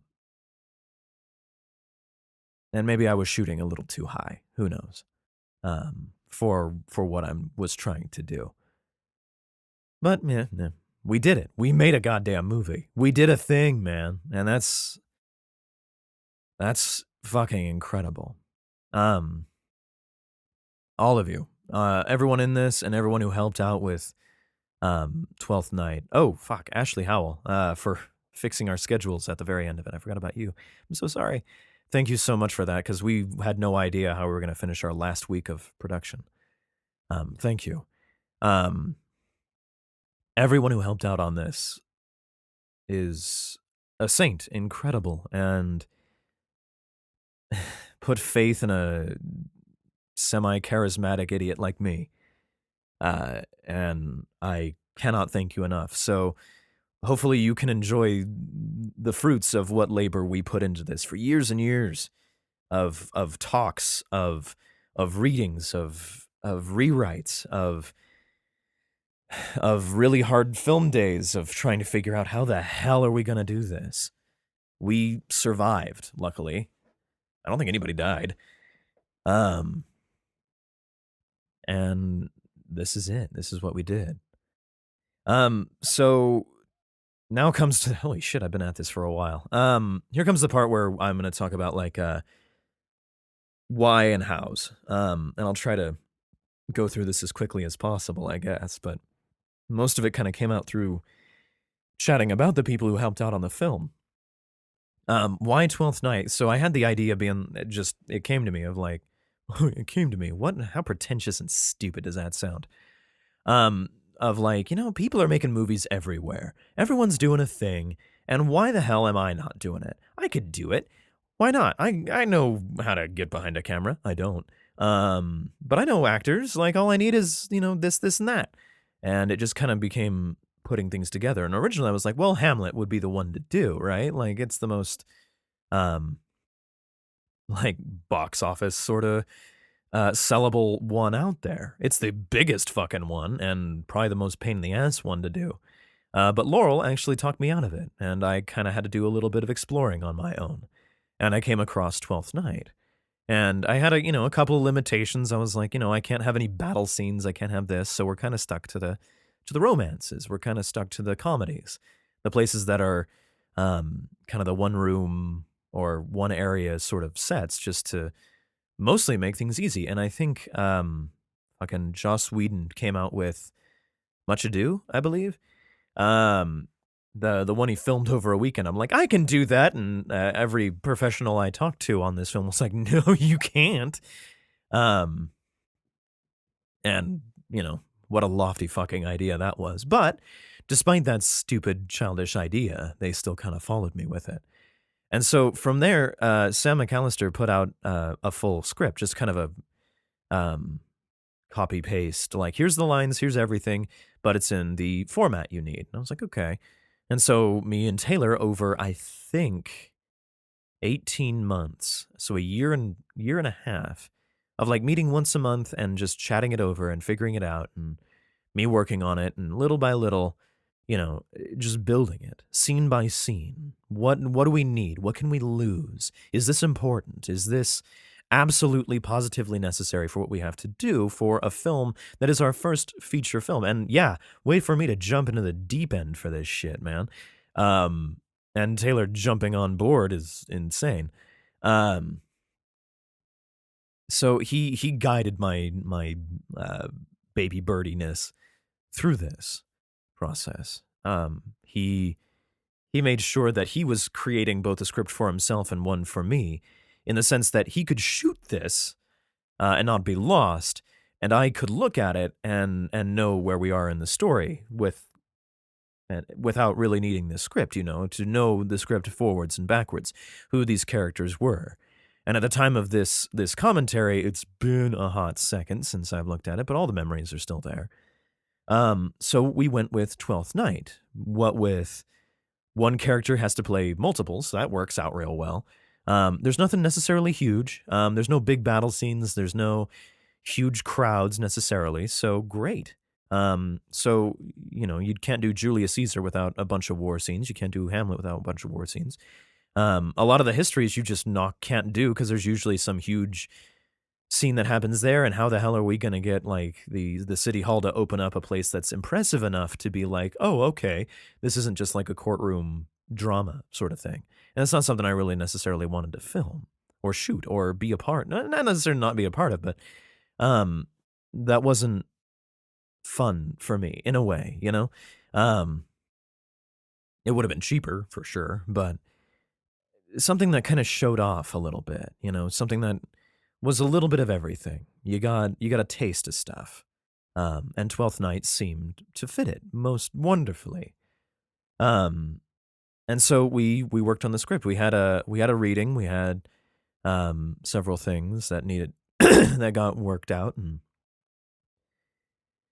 it was a long process. It had to be. We had to make sure that the blueprint, the one thing that we were going to always refer to in times of trouble, that it was rock solid, or at least as rock solid as we could make it. And to me, it was. And I think we ended up, yeah, we used the shit out of it. And that's where we, I think, succeeded the most in this film, is that we built the foundation of what it could become. And from there, I mean, it's, you can have a great foundation, but a weird ass house. But at least there you can build. You don't have to worry so much. There was nothing you could had to fear about it. Being like, oh shit, what scene is this? Is this the scene where whatever? Um, yeah. The casting. Oh fuck, I love casting. The casting is super fun. Um, we rented out a room in an NNU, and like I say, like we didn't get a whole host of ton of people. And there were some very talented folks, and some who I enjoyed working with in that room. Of like, can you try it this way? Can you do it this way? And most of the folks who showed up were people who I have worked with before. And I think we did it over 2 weekends, and I think the first weekend we were there for 6 to 8 hours, and I think 3 people showed up. But the second weekend, like it was the bulk of everybody. Um, and I think it worked out very well that day. That wonderful way that like we just churned people in. We had the film, and I don't know where that the original audition tapes went. I'm sure Taylor has them somewhere. Uh, but we had some phenomenal people just bringing some great stuff out, and I absolutely adored and clearly cast them. Um, but for the most part, and I hate to say this, I casted mostly people I knew, who I'd worked with before, who had quite a bit of a reference.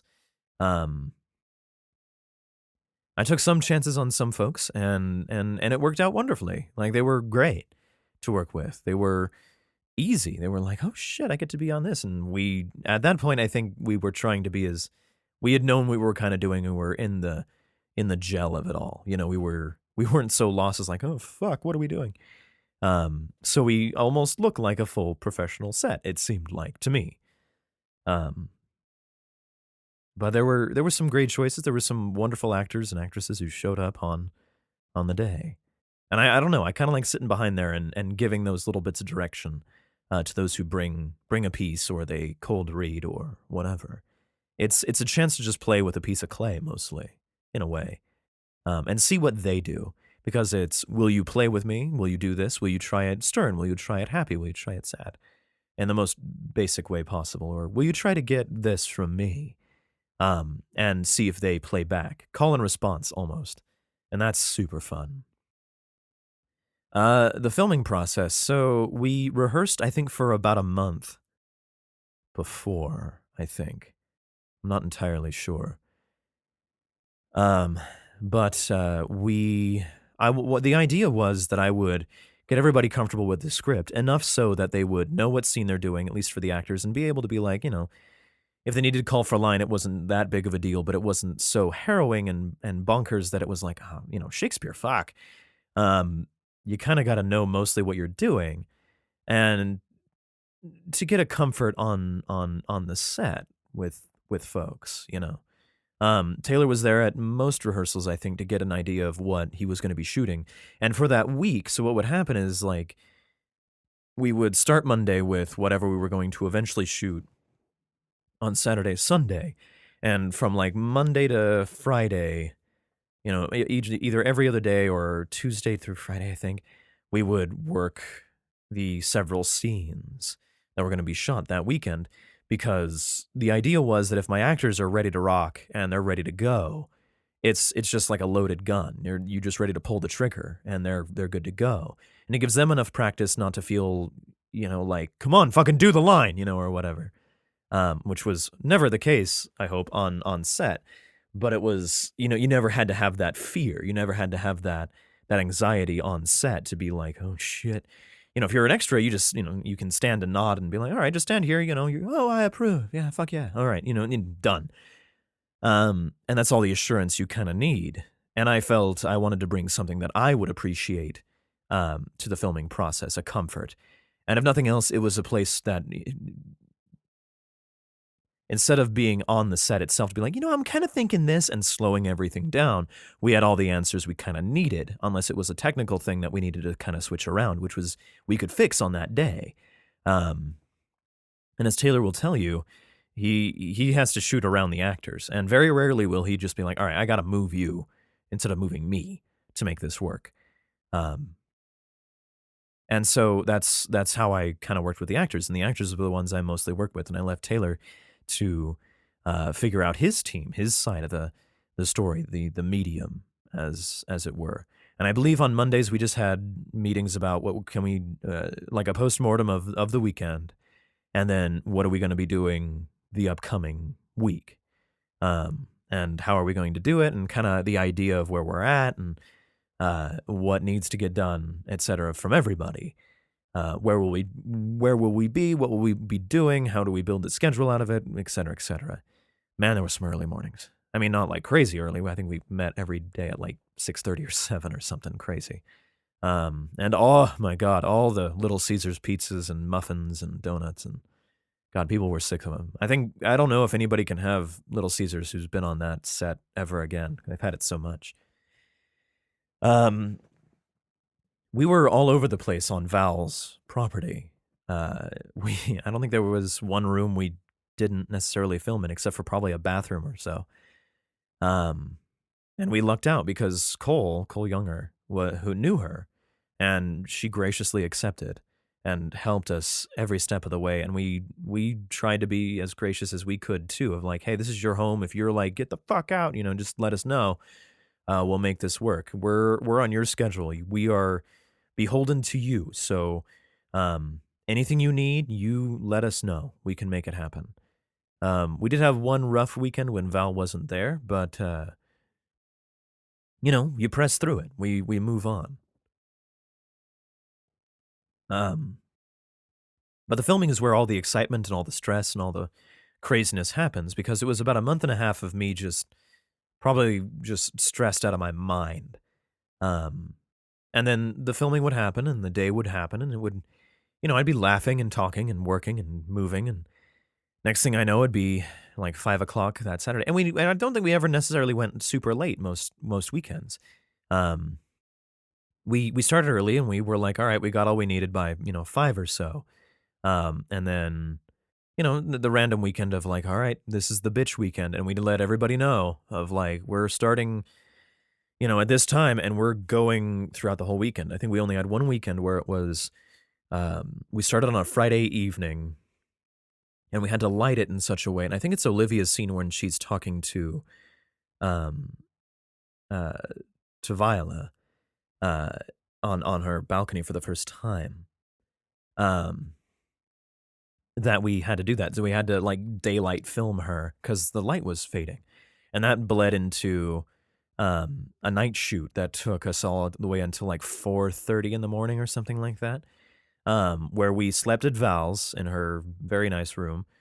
Uh like just a bunch of dead bodies just bleh, all over the place, where we would get up in the morning and we would start filming again at about 9 a.m. I think.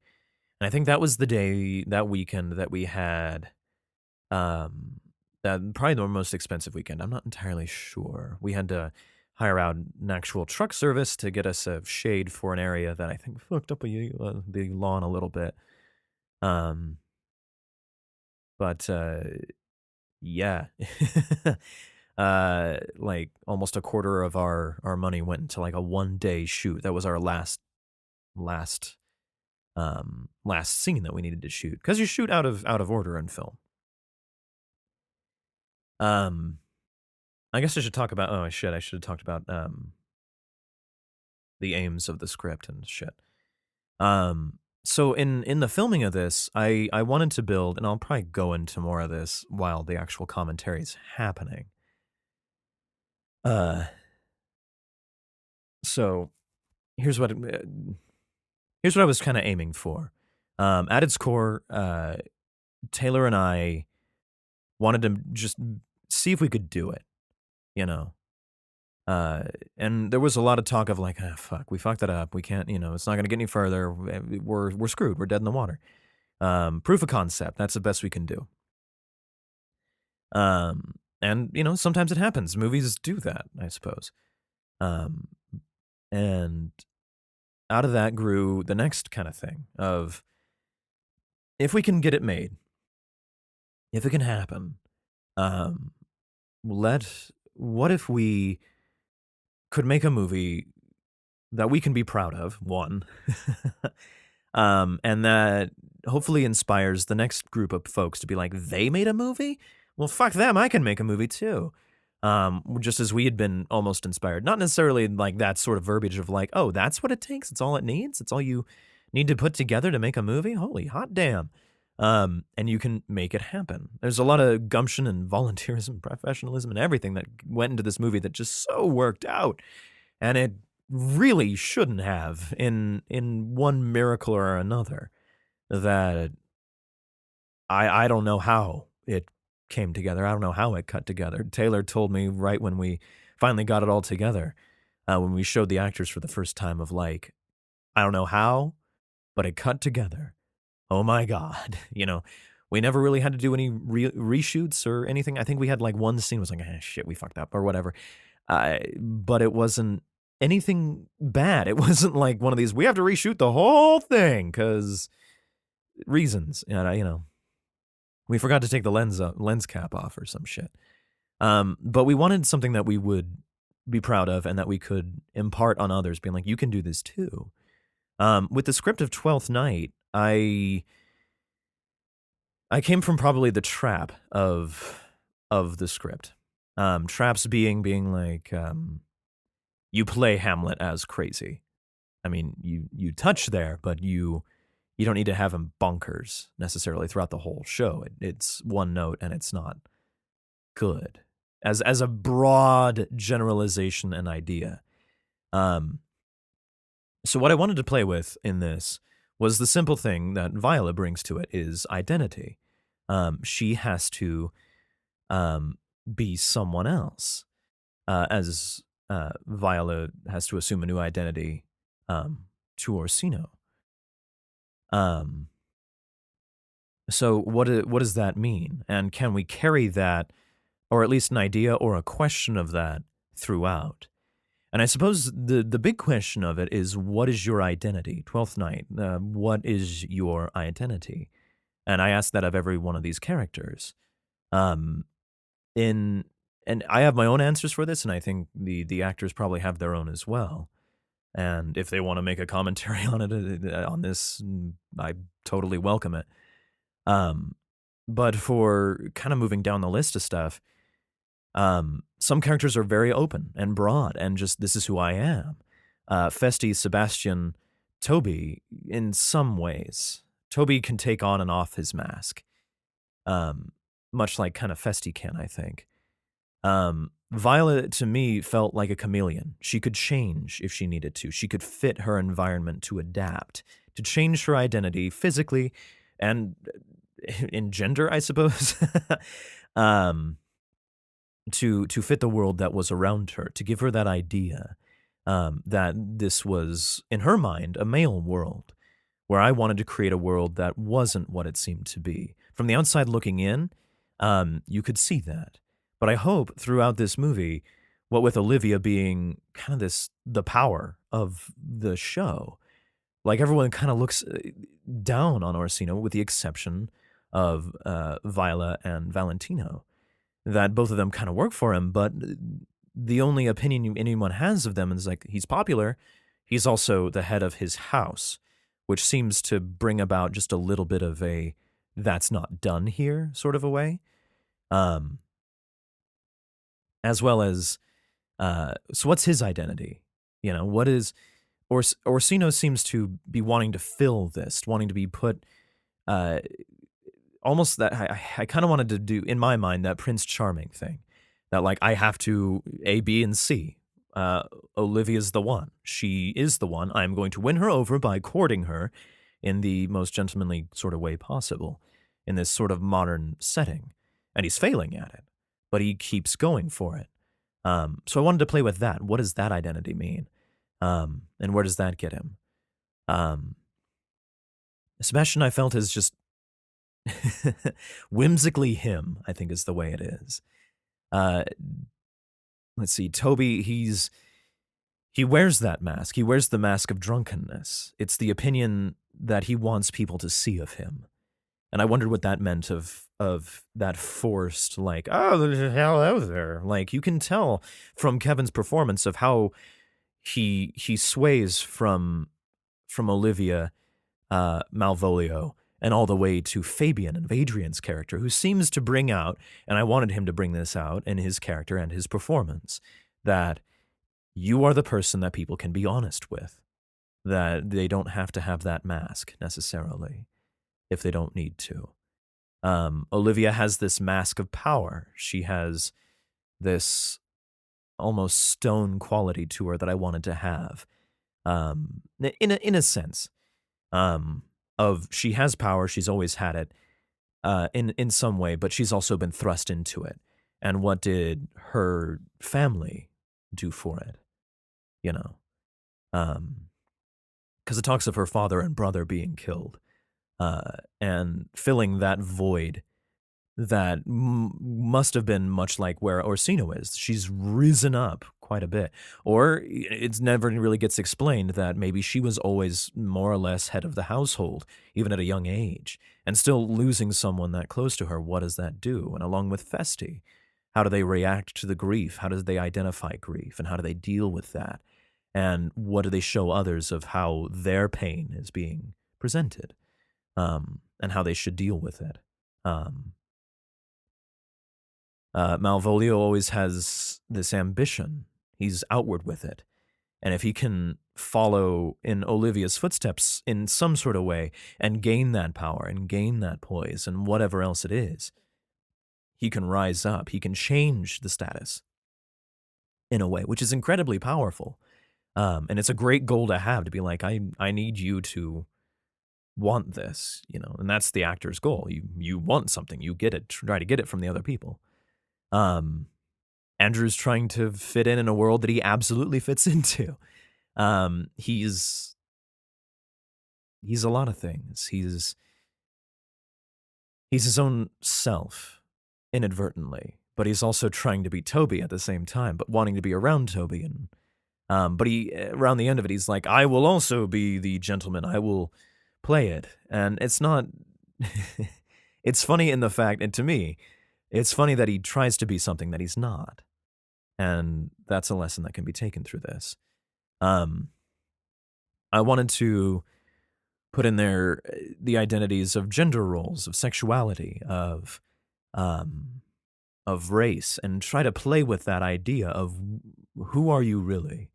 What is behind this mask, and what do we define ourselves as? And it's almost Fight Clubby, I guess, in some way. You are not your possessions, you are not this, but there are some folks that you can be identified with it, yeah, with your clothes, with your mannerisms, with whatever. But it's all part of that identity, and I wanted this movie to kind of reflect that. And maybe that's a trap. Maybe I fell into it, and maybe the movie suffered for it.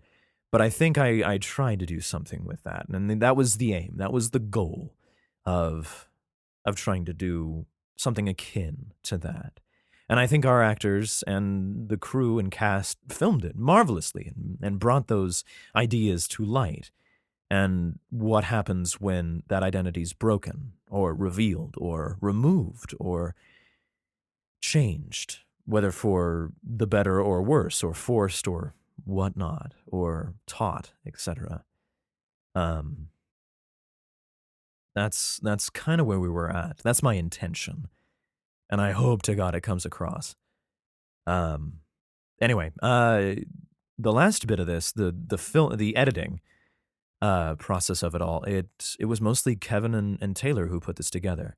I was watching dailies and picking out scenes and shots that I felt worked, as well as finding as many bloopers as I could. And I think there's probably a cut somewhere.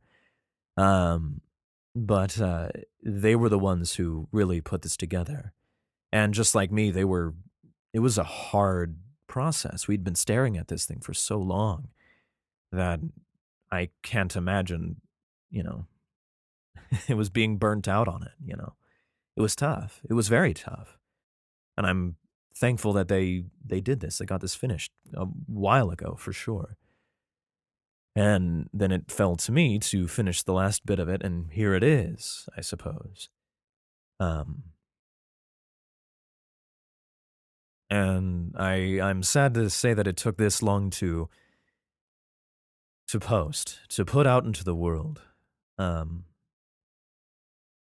I could say it was, I don't know, lack of confidence and uh, extreme vulnerability of like, oh shit, if so long as it stays on the shelf, it's always this kind of memory, this thing, this trophy, as opposed to what it always was supposed to be, something to be shown to, because it's a film, man. Like, what's a film that isn't shown to people? It's just, I don't know, a family film, I guess. Uh, and I guess I always wanted it to stay there, to remain, to be in that safe space, so that I would always have my own opinions about it, and that any bad ones or good ones, any bad ones that would break me down to just like sobbing fits of like, oh God, and any sort of elations that might come to elevate me too high of like, fuck yeah, I made a movie. When I I had a very, very small part in this. Um, yeah. So here it is. It's coming together. It's Can't believe I talked almost 2 hours. I talked more than the length of the actual movie about some of the process. And there's tons of little tiny stories that I'm sure I forgot that I wish got elaborated. And there probably are somewhere, maybe on the John Cast podcast if you can find them. Uh, yeah. So there we are. Okay. So the full movie posted well before the commentary track and this one. So here's what I'm gonna do. I'm gonna start the movie, and it'll be all on YouTube. So cut back and make sure the popcorn's going, and let's talk through this movie. Let's make it happen.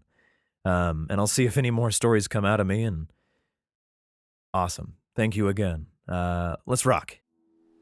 Okay, 3, 2, 1, go. Oh, I like this opening. Just kind of this hard bam. There she is. My brother. Just dealing with it. You rarely see him. Might surprise some of you that all that background is all green screen, you know? It was kind of one of those things that we kind of had to do. Because we didn't necessarily have a beach to work with, being a landlocked place and all. And it was, you know, we did the best with what we could. Ah, Dad. Good job. He doesn't know what to do. He's like, ah, fuck, we're out here in the middle of nowhere. Both of them! Ah, shit, we're the only ones here. And so perchance, But may he be... this is one of our... I feel this is one of our first days that we actually filmed this. That we had. To have this big green screen area out in, Northwest Nazarene University. They have this huge little... huge little studio. That we were able to borrow and use their green screen. Ah, Dad's eyes. Looks so good. I'm always reminded that this is a learning movie. Especially for me and for everybody else.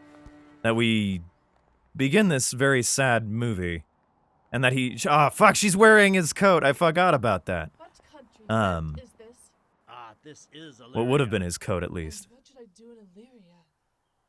Knowest thou this country? Well, I was I like, too, how we, like, inadvertently just jumped everybody and be like, hey, catch the fuck up. It's a very sad sort of start to this movie, but man, does Viola just jump the fuck into stuff. Like, all right, well, we gotta figure this out. We gotta do our thing. This is the inside the Lux, man. It's this little place, and oh fuck, there's me! When I had more hair. I had not begun to recede shit.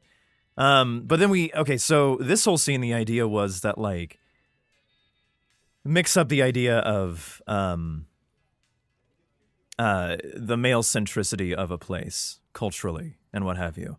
That the idea was that, like, men are choosing everything for women, and so to Viola, it seems like they're running the joint, like a patriarchy of sorts. As opposed to women just can't be bothered. If you noticed with me and Carlin in the back, she doesn't give two fucks about what she's wearing. She's too busy. She's dealing with other things. And so we were trying to build this whole idea that, like, anything that needed to be done or was to be done is ran by women. Oh, there's Chris Curtis back there. I bet you can't tell that's just a stack of papers. No, it turned out real good. Ah, fuck, this was a good shot, right? And, this was at a time when, like, Cameron Needham was in everything in Boise. And somehow I was like, he's not making it in this movie because I was, you know, being prideful or some shit. And lo and behold, we needed a picture of Tierra and her brother. And it was like, the only picture I found through anywhere was between the two of them, and it was like, well, that works, I guess. No, not even the dukes. Oh shit, we can kind of tell that those are stacks, but maybe a stack. You can, if you don't look too close, you can kind of be like, oh, it's just flyers, whatever. Fuck it, it makes sense. Fuck, who made that? I think Carlin actually made the USA Today cover, sort of thing. And it was kind of crazy when she showed up on the day. I was like, this is the thing? Holy shit. And I think she brought it all together from just, like, Facebook photos, I think.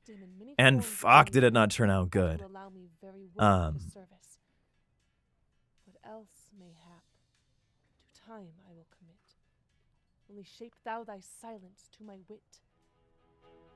Oh, fuck, I forgot I gave that direction. Oh, I'm getting lost in my own movie.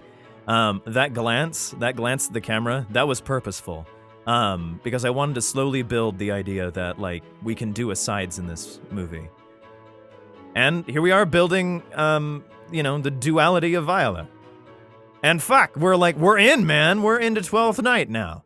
And you can see the total change between, like, the very first shot of this and the shot that, that Sasha's there with. Oh, there's Laura. Oh, there's me again, but this time I have, like, a really terrible mustache that I absolutely loved having. That's straight again. It had a dying. Man, I'm just getting lost in my own movie. I just love hearing this and watching this happen. It worked out so well that in this bar there were so many mirrors, and here in a minute there's gonna be this shot that I absolutely fucking love. That is of Lauren with these mirrors. We tried to build like, hey, there's a bunch of fucking people, and maybe we fucked it up a little bit, but oh well, what can you do with only like 5 people? Like, you try your best. Oh, here it is. And I think there's Cole in the background. Yeah, look at him. Ah, he's so cool. But this shot right here, this duality of Orsino is fucking brilliant. And Taylor should be credited with this shot because he's looking directly into that camera. He's talking about it. It's this aside that happens in all the Shakespeares, all the things. Be like, hey, motherfuckers, I'm talking to you. Will you go hunt, my lord? Huck. What? Goddamn, Lauren. The heart? I also like how we like jumped into a little bit of like an 80s vibe or like a prom or something. And I love like this is totally an accident. Like I don't know why I threw Toby eventually into this scene. I just wanted to have like a through line of like, oh, we're at a bar, Toby's drinking, he's trying to make an ass of himself. Kyle hasn't had that hairstyle in a while. Holy fuck, it's me again. 3. Fuck. Again, we didn't have a whole lot of like extras and things. And so I figured if I'd kept on doing different facial styles and different outfits, I might not be terribly noticed. And, you know, I kind of am. But I love the idea that this is like an ensemble. Like I'm like just one of the extras that comes around, has a crazy job. Almost like a Nickelodeon cartoon of like, who's that kid? He keeps showing up. They love drawing him, but he keeps showing up. Man, I forgot like kind of how smart we were trying to be with this, and I think we did fucking well. And he opens it up, and so the idea that he gave her a gift, something small, a mirror, a looking glass, and then maybe it's a little Harry Potter-ish with that shot too, and another Taylor wonder that was found there, of like looking into mirrors, looking at yourself, and playing with that identity. And here too, oh my God, the mirror effect, the reflection. You have an uncle to this entire family, who's, you know, pretty much the only older adult in all this. And I think My lady takes great exception to your ill hours. I got stuck. We got an uncle here, Uncle Toby, who's the oldest one. He's like, in our little society, he should be the one who's like leading the whole thing, but he's pretending to be drunk this whole time. And Mariah's here kind of reprimanding him for coming in late, but he's so smooth a talker. And I love if you look in the back, the Andrew, like doggy, like the treats, essentially. They're full of cookies, I think. This scene we had to kind of sort of poorly dub, I think. Not to be like cruel to my own project and to those who worked on it. Kind of wish I had the studio setup I have in here right now with my VO and stuff. But what was happening is we had to do this scene while the family who lived here were having like some sort of like gathering in the other room, like just past this stairway into that kitchen area that's unseen. But we build this. I like this scene where we have these two who have this back and forth. The caretaker of the house, the caretaker of everyone who's around Mariah, and the one who should be taking care of the family. The sound with Andrew. He's almost like, oh, who the fuck is that? Is he robbing the place? Who knows? No, he's just a happy little go-lucky slidey motherfucker. He's so happy. This upcoming bit is more created by more Spencer than anything, I think. Spencer and Emily. They figured out this exchange of boozes that Mariah's about trying to take upstairs. I kind of gave the form of it. I was like, we got to do something here, but there's what can we do with all these pieces and parts? We have all these boozes that she's taking, and you guys have a scene after this, so what can we do?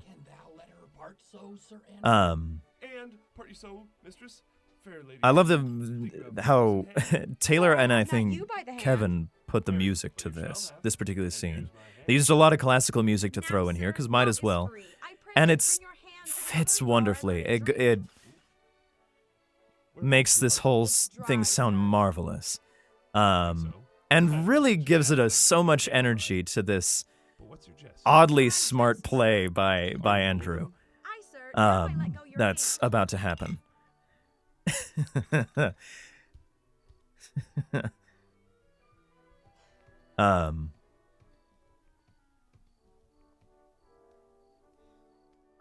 This house was colossal, by the way. We had so much room to play in. Actually, thinking back to it, I think this particular scene took a couple of days, like a whole weekend to do. Like, one day was great, and then I think another day, like, really fucked us over. I think sometimes I have no more wit than Christian or an ordinary man has. But I am a great eater of beef. I believe that does harm to my wit. No question. Fucking funny. Tomorrow, so Toby. Taylor turned me on to this, and it's a really obvious film thing where you try to do your damnedest to put people as close as you can to each other so you can minimize basically your coverage. Like this brilliance of, like, he's behind him, they're chatting, they're having a good time. So your coverage is 3 shots, close up on Spencer, close up on Kevin, and then you have a double shot with both of them. Done. And if you have 2 actors who have been rehearsing for about a month, and they figure out what the hell they're doing, what they're saying, and they can run with it, they can just rattle off the scene, and you guys move through pretty fast. And you get out of there at 5 o'clock. I know the world doesn't quite work out that way, but it works. For this brief moment, we do see a little bit of, like, the conniving Toby. He's clearly not drunk, and I think... fuck, it's been a hot second since I watched this.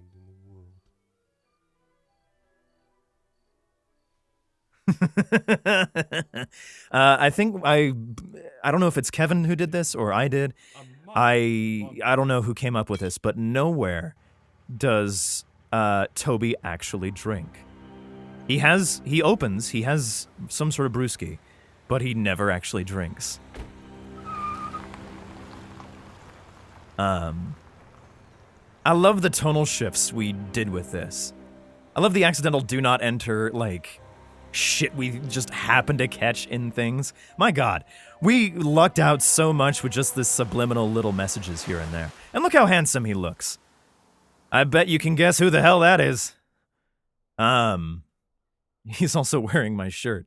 That shirt is very comfortable. Not the one that she's wearing, but the shirt that Kempner, David, was wearing. It's my douchebag shirt. Not known you 3 days, and already you are no stranger. You either fear his humor, my negligence, that you call in question. I love the subtlety with Matt. It's so good. It's so fantastic to watch. A master. No. Believe me. I thank you. Here comes the count. Who saw Cesario, ho? Your attendance, my lord, here. I have unclasped to thee the book even of my secret soul. Therefore, good youth, address thy gate unto her. Be not denied. Mostly, I wanted Lauren shirtless just for the fact of, like, if no one got sold on this movie, then at least, you know, someone would be like, oh, well, you know, we got some nudity coming around. That's cool. Be clamorous and leap all civil bounds rather than make unprofited return. Say I do speak with her, my lord, what then? Oh, then unfold the passion of my love. This is another wonderful, like, we filmed every one of Orsino's shots and in this house had to be done, I think, in a day. And it was kind of a rush because I think what happened, They shall yet belie the happy years that say that. that's a great shot. Fuck, that's a great shot. There's this weird bit of it's almost like a desktop frame or some shit. We had to do this all in one day, and this shot was mine. We had to do it all in one day, and it just so happened to work out that we were falling kind of behind. You know, equipment got moved around to places, and it just didn't quite work out. But we managed to start like at 10 o'clock, and we just ran through it, and we still got out of there pretty early.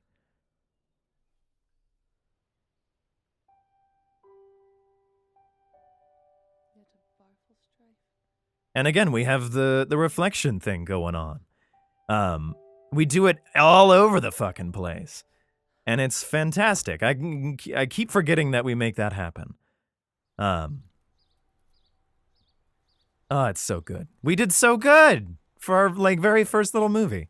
Nay, either tell me where thou hast been, or And also, like, I like the idea that I try to throw people as early as I can to be like, oh, you're going to see this person later. You're going to run into this person. They're a part of this world. This is why we were like, oh, that girl from before. Oh, she has a part in all this. Okay, fantastic. Okay, but she, you know, she's artistic. She's a little bit of this, but why is she on the property? Okay, this adds to questions and shit. I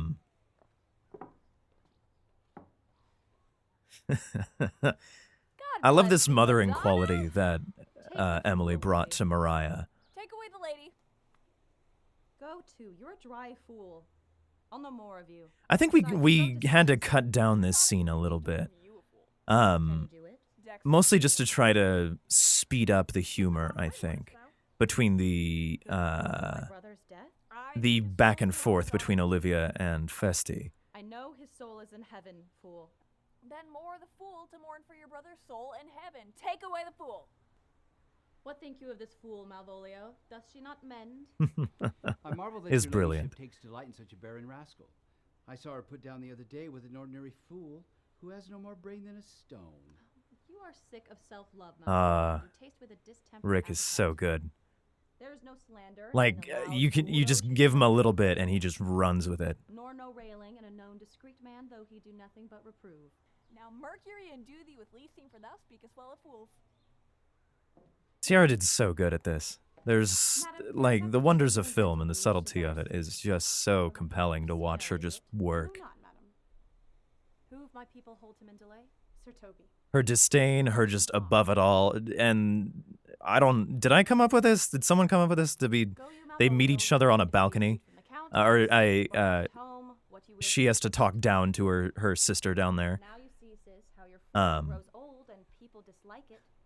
Thou hast spoke for us, Madonna, as though thy firstborn son should be a fool, whose skull Jove cram with brains. God, I'm getting lost in this shit. I should have had a lot more notes. By mine honor. Half drunk. What is he at the gate, uncle? You never see, yeah. So far, like, let's see. I'm very curious because I think I made sure to be like, hey, you're to act drunk, but you are never to imbibe. So your entire act, your whole identity, your whole personage is all just false to whomever. It doesn't matter. And the person you most be drunk to is your niece, the one who's more or less running the house and probably a lot of the kingdom. And I guess this puts, if this world that I've tried to create is female matriarchal centric in a way, this puts Festi in a funky and weird spot as far as her idea of identity comes, because she becomes kind of quote unquote one of the guys, much like Mariah does. But she seems to choose that life, that like walking between two worlds. And be the supporter to a bench, but he will speak with you. What kind of man is he? Why, of mankind. What manner of man? Not old enough for a man, nor young enough. I like how you might be able to read, and this is probably me thinking way too hard on it, that why of mankind thing is like almost a disdainful look, but also of like almost confusion of like, he's a dude. We'll once more hear from Orsino's embassy. This too, I mean, she has to almost dress for the occasion, despite the fact that she is still very much wearing black. And throughout the film, she gets brighter in her colors. And I think this is thought of to be Haley and Carlin's doing. Of their planning of, we have a transition of clothing between Olivia and everybody. This is, if you listen to the pre-commentary, this is the scene where we shot it in the evening, which eventually led into the like crazy night shot that we had to do. But the sun was setting, and you can kind of see it in her glasses. But we had to stupid super light her because it was getting dark very quickly. And so what worked out real good for us was that there was very little time sometimes to get shit done. And in that time, we knocked it out, and it worked, and it came together. Future filmmakers, I would say, like, give yourself a time limit and knock it out in that time. Like, you, like, lock that shit in. Here, too, we even have a little bit of a reflection of, like, a sunset of sorts. Like, this is maybe, if I'm getting clever with my own stupid film, you might be able to, like, put in there of, like, it's morning. It should be morning in this story. It's the beginning of Olivia's, Look, you, sir. Is it not I well guess, done? change, her new day, she's gonna be different here in this. And same with Viola. This is her third day being in Count Orsino's court and rocking. Praise me.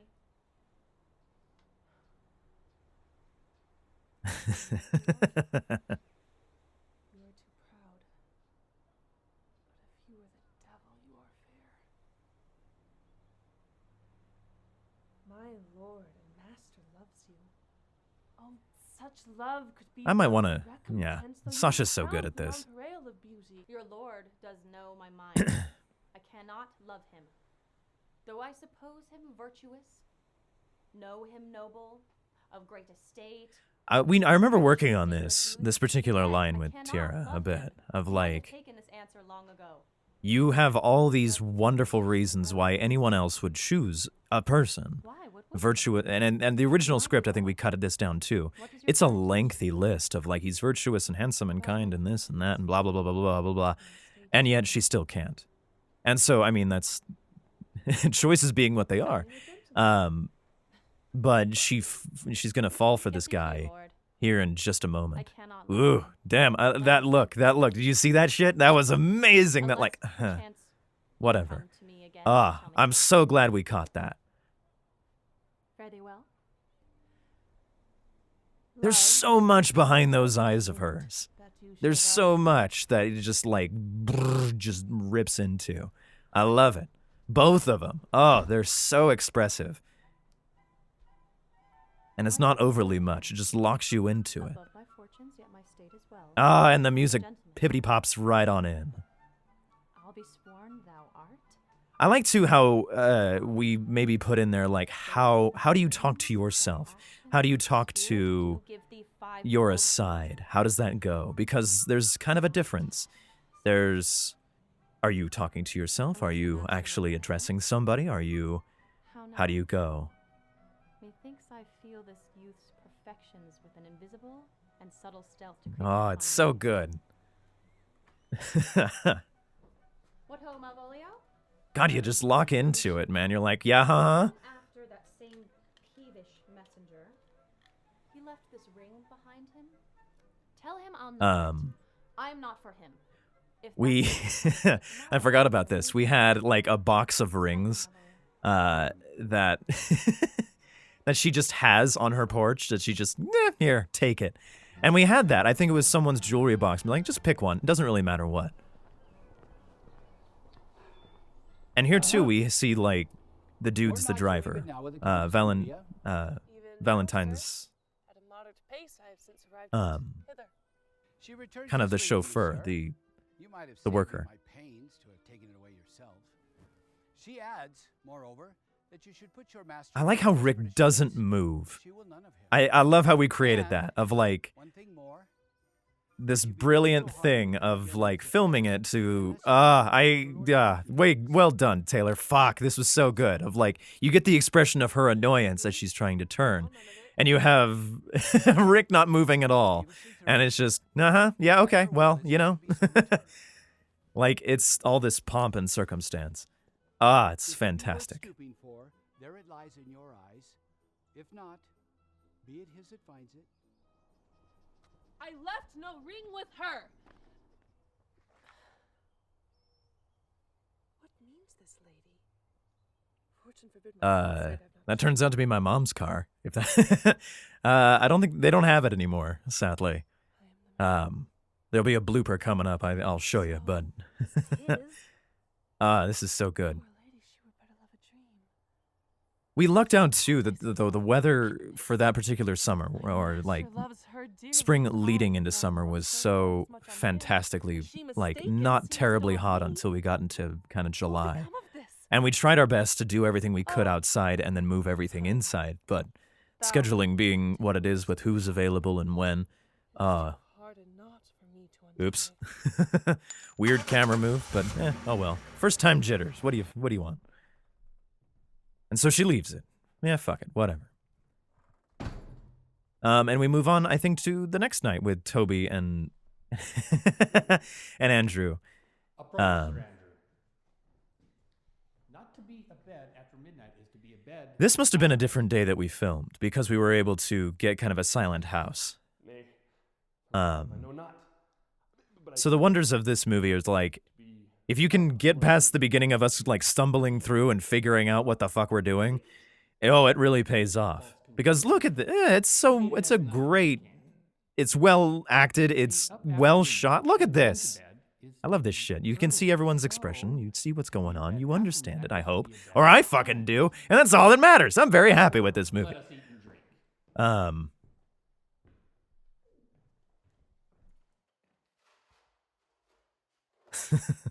Marion.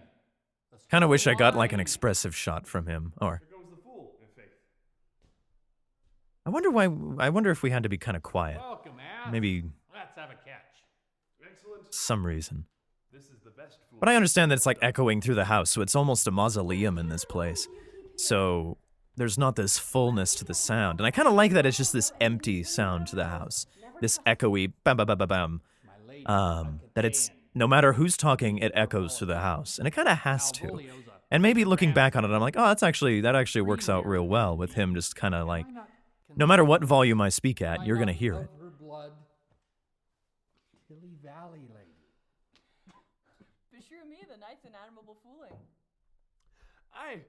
He does well enough if he be disposed. And so do I too.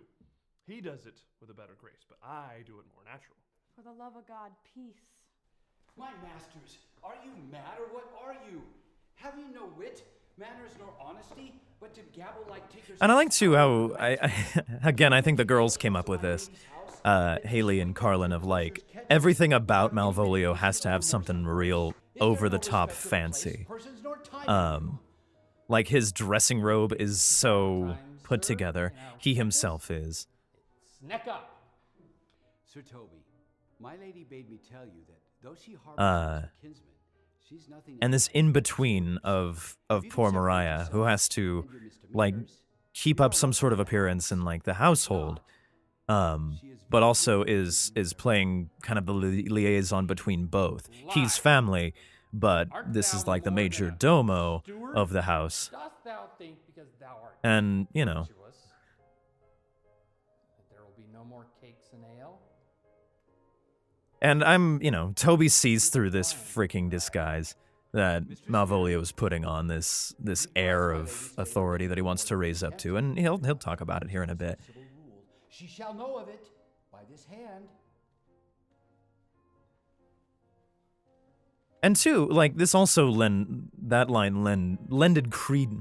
credence to the idea of kind of a matriarchy of like, Be patient for tonight.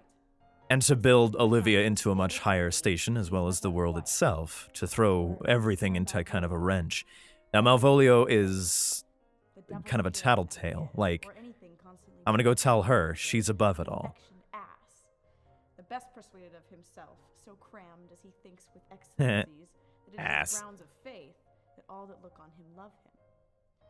And on that vice in him will my revenge find notable cause to work.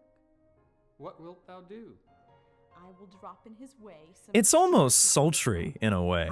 I don't know if we'd planned that, but watching that line is the matter of like, here's a way to get your attention, and here's the way I'm going to excite you.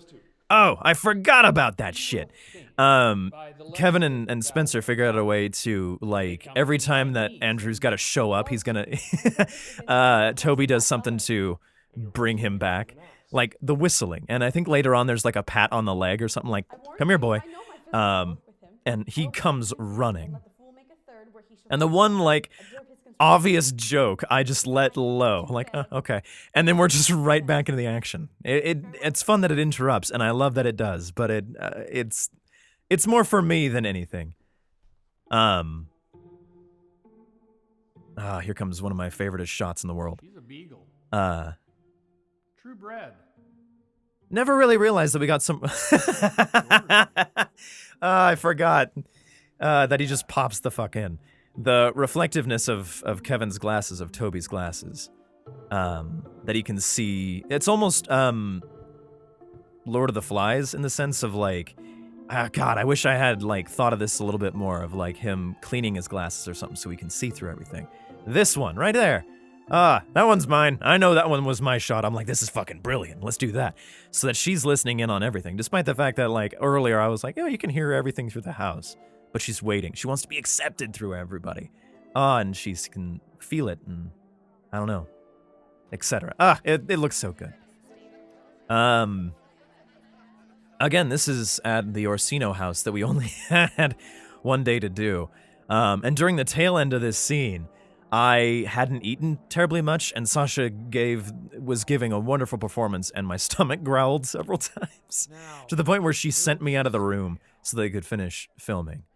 If ever thou dost love and the sweet pangs of it. Oh, god damn, Sasha, that's wonderful.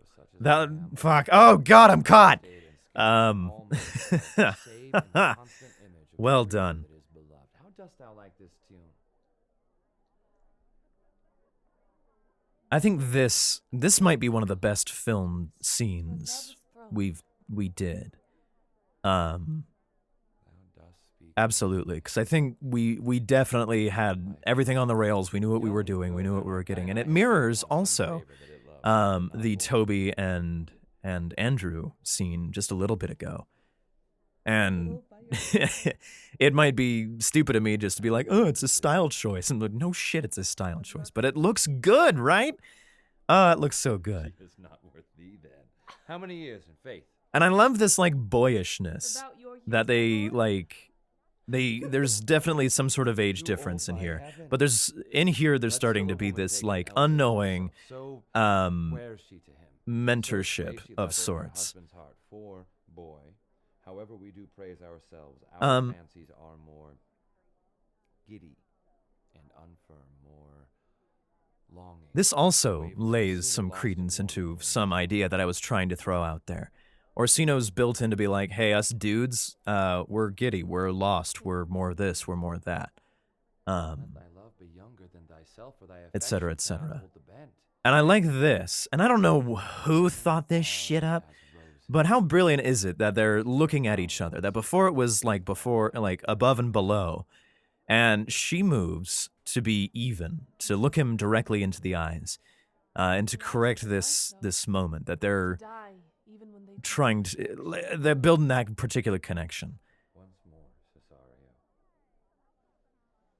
Get thee to yon same. I kind of wish I gave a little bit more time to that. Just maybe a close up on Lauren just to have a breath or something like. But I do like the almost immediacy of it. You know, the like he's got to go back to battle. This is the thing he has to do. And I think that was the direction I gave him of like once more, you know. This is Orsino's battle where like Henry V has Agincourt and Macbeth has Burnham Wood and stuff. He's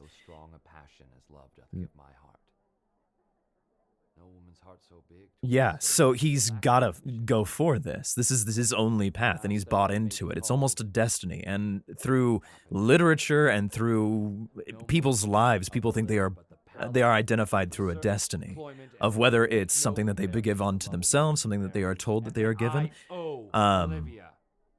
But that can be an identifying feature that is a part of Orsino. I never really thought about it until watching it now. Too well, what love women to men may owe. And when putting that destiny, that identity, that whole thing of your own heart into question, like, what do you do, right? Like, how do you reconcile that to someone who's questioning it? This is me. This is who I am. She never told her love, but let concealment, like a worm in the bud, feed on her damask cheek. I love the honesty of the lines that are coming through here. The lying that is happening, that is like just the the sugar coating on what it is, but she's absolutely telling him how she feels, but it's through this veil of who she's pretending to be at the moment. She is almost giving her entire life story, but she like, it's crazy that Sasha can, and even if anybody's brought to task on this particular role, to be like, hey, I need you to tell everything and hold your shit together while you're talking to the guy who you're totally falling for. And don't let him let on to it necessarily.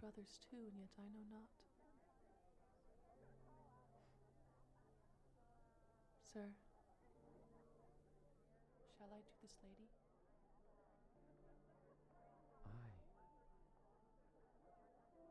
That's the theme. To her in haste. I wish we moved the camera. I kind of wish we did. Bide no denay. Just so we could get a full expression of Lauren's face in that, but how glorious is that? You could just hop from one to the other, and you're getting a stellar performance from both of them. And I don't know who thought this part up, but what brilliance is that? Just be like, I have to put this back on. I have to go back on and force myself to join the rest of the world, where here I was free to be myself, these masks. And that plays into the, of course, the identity idea that I was playing throughout the whole show. That there's some sort of gathering out there, etc., etc. Will you stay longer? No, will you not? That I go with you? We remember these two. Pulled me from the waves, you did. Myself and a sister, both born in the hour. Had the heavens been so pleased when we had so ended, but you, sir, altered that. For some hour before you drew me from the breach of the sea was my sister drowned. Alas the day. We went to, we went somewhere to go film those particular waves. I'm not sure I really want to tell now because, too late. But we went to a certain place that has waves and water, and it's wonderful. And we did it bright and early in the morning, so I could get stupid wet dressed in those clothes. Because we couldn't afford to take, peeps out there, and it would take a couple of days just to necessarily get out there and film and get ready and stuff, and it was kind of a mess.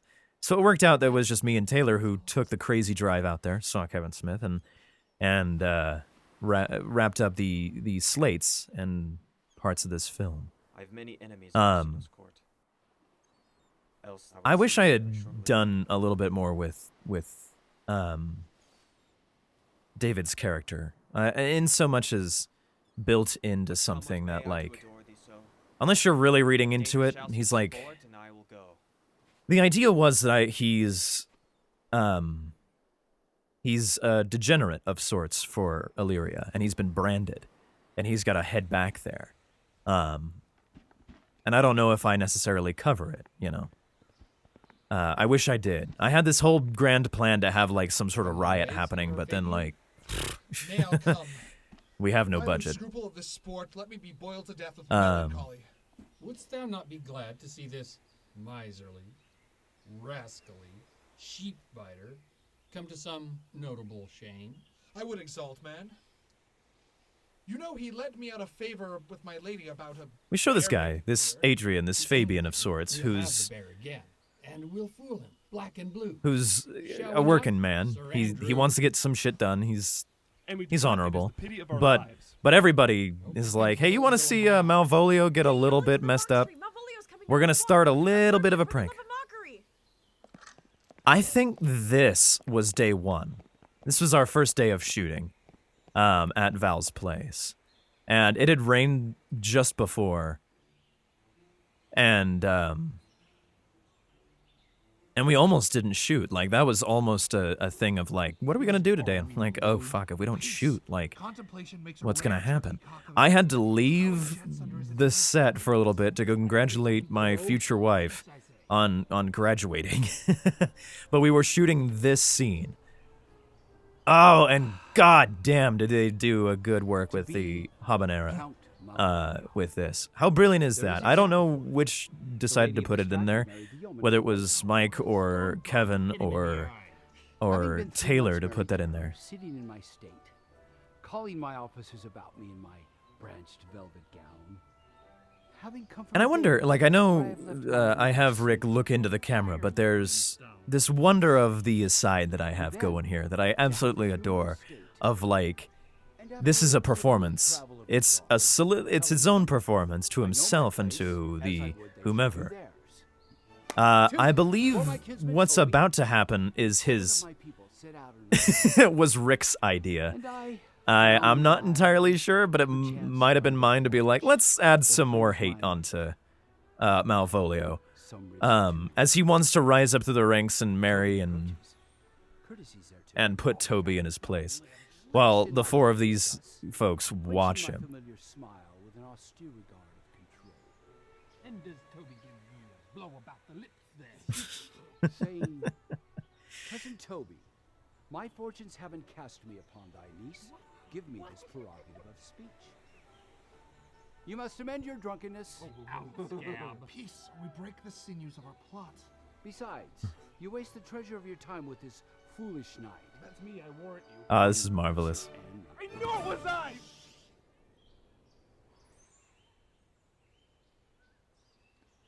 Brilliant. Absolutely brilliantly filmed. What employment have we here? It's marvelous. This is my lady's hand.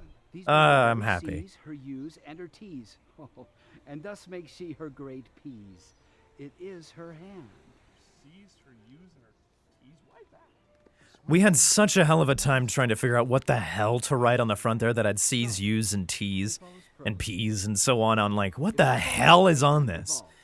But I guess, you know, looking back on it, you could have just, you know, thrown the letter and just been like, here it is, look at it. Some achieve greatness, and some have greatness thrust upon them. This is the line. Open their hands.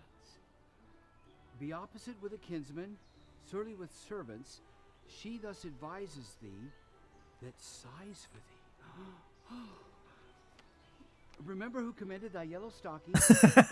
That was his creation. I'm so proud of that. That's so good. That we have this moment with Malvolio, who finally has his almost schoolboyish moment, where the rest of the movie, with the exception of this and one other scene with him in the yellow, that like he's absolutely actually happy. The rest of the time he has that like dour like look to him, and what a great performance it is. Here's yet a postscript. Therefore, in my presence still smile, dear my sweet.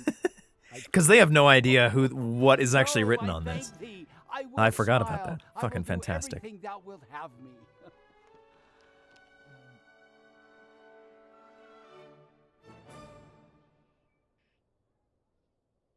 Fucking brilliant. Perfectly timed in the music. Ah, so good.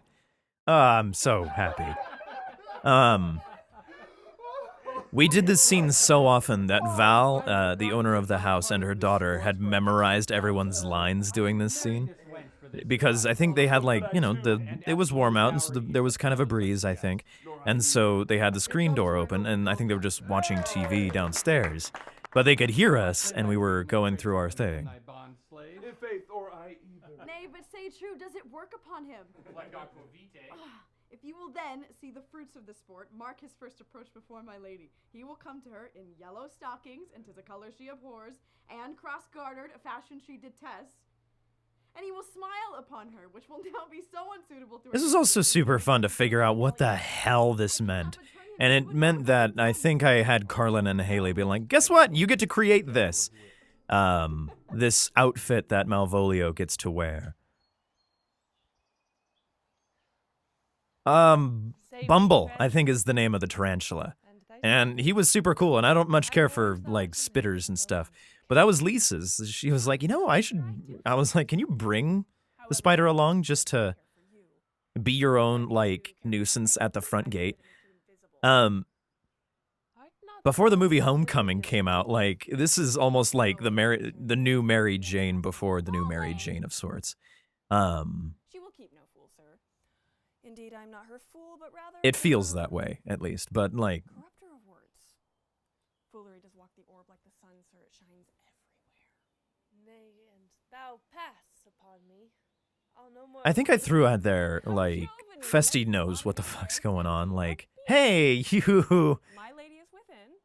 I will construe to her whence You are clearly not a guy, or some shit. And I think I wanted to play with her kind of almost Deadpooling her way through this. But, like, somehow, like, fully enjoying every moment of it. Letting it happen. Save you, gentlemen. And you, sir? Will you encounter our house? I think I told, like, Spencer in this particular scene to be like, act as tough as you can. See how it goes. But this is your first time ever trying to be tough, so, you know. My legs do better understand me, sir, than I understand what you mean by bidding me taste my legs. I mean for you. It's so good. Sir, to enter. I will answer with gate and entrance, but we are prevented. Let the guarded door be shut and leave. I forgot we had, like, the Elsa hairdo for Olivia. I forgot we did that. What a fantastic thing. Because I think before we had her kind of tied up, and I think as the movie also goes, she gets looser in hair and brighter in color. She's already brighter and in black. What is your name? Cesario is your servant's name, fair princess. My servant, sir. Your servant to the Count of And he is yours. Again, building into the, like, hey, you know, help me around. You owe me this. For him, I think not on him. For his thoughts would they were blanks rather than filled with me. Madam, I come to wet your gentle thoughts on his behalf. By your leave, I pray you. I bade you never speak again of him. Dear lady. Again, we have, like, kind of the reflection going on of, like, her reflection through the sunglasses to Cesario. So let me hear you speak. And of course, this little interlude. There's a degree to love? No, not a grise. It is a vulgar proof that very oft we pity enemies. Why then? Methinks 'tis time to smile again. Oh world. Because fuck, I'm getting lost in my own damn movie. Building up the idea of Andrew trying to be something he's not. Like to reap a proper man. There lies your way, due west. Then westward ho. Grace and good disposition attend your ladyship. You'll nothing, madam, to my lord by me. Hey, I prithee. Tell me what thou thinkest of me. That you do think you are not what you are. If I think so, I like this. It's almost built like, I am not what I am. you know, I told you to leave, but I don't want you to leave. Better, madam, than I am? I would it might, for now I am your fool. Deal of scorn looks beautiful in the contempt and anger of his lip. Cesario, hide the roses of spring by maidenhood, honor, truth, everything. I love thee. So, no wit, no reason. This is coming. Oh, it's so good. And now again, we have the reflection of Andrew in the mirror of the window there. By innocence, I swear, and by my youth, I have one heart, one bosom, and one truth, and that no woman has, nor never none shall. I'm so glad. This is so good. I alone. And so adieu, good madam, nevermore will I my master's tears to deplore. Yet come again, for thou mayest move that heart. I think we also messed with the bow, too, of like, it's a curtsy. And I think Sasha came up with that. That it's not necessarily a bow, it's not necessarily anything, but it's that in-between of everything. No. Faith, I'll stay not a jot longer. The reason, dear Venom. Give thy reason. You must needs yield your reason, Sir Andrew. Mary. Yeah, because Andrew's been at this house for like weeks, and he's about to say he's gonna stick around for a month, but he's been jilted. But he's been doing nothing but hanging out with Toby for most of the time. Her towards you. Slight, will you make an ass of me? I will prove it legitimate, sir, upon the oaths of judgment and reason. She did show favor to the youth in your sight, only to exasperate you, to awaken your dormouse valor. I love like the side plot of just trying to like mess with each other, of what they think of each other should be thinking. And again, all the mirrors. Too loud. Where is Malvolio? He is sad and civil and suits well for a servant with my fortunes. He's coming, madam, but in very strange. Remember that particular turn taking quite a few tries. Why, what's the It was a matter? pain in the ass. Does he rave? No, madam, he does nothing but smile. Your ladyship were best to have some guard about you. If he come for sure, the man's tainted his wits. Go call him hither. Why then, build thy fortunes upon the basis of valor. Challenge me, the Count's youth, to fight with him. Hurt him in...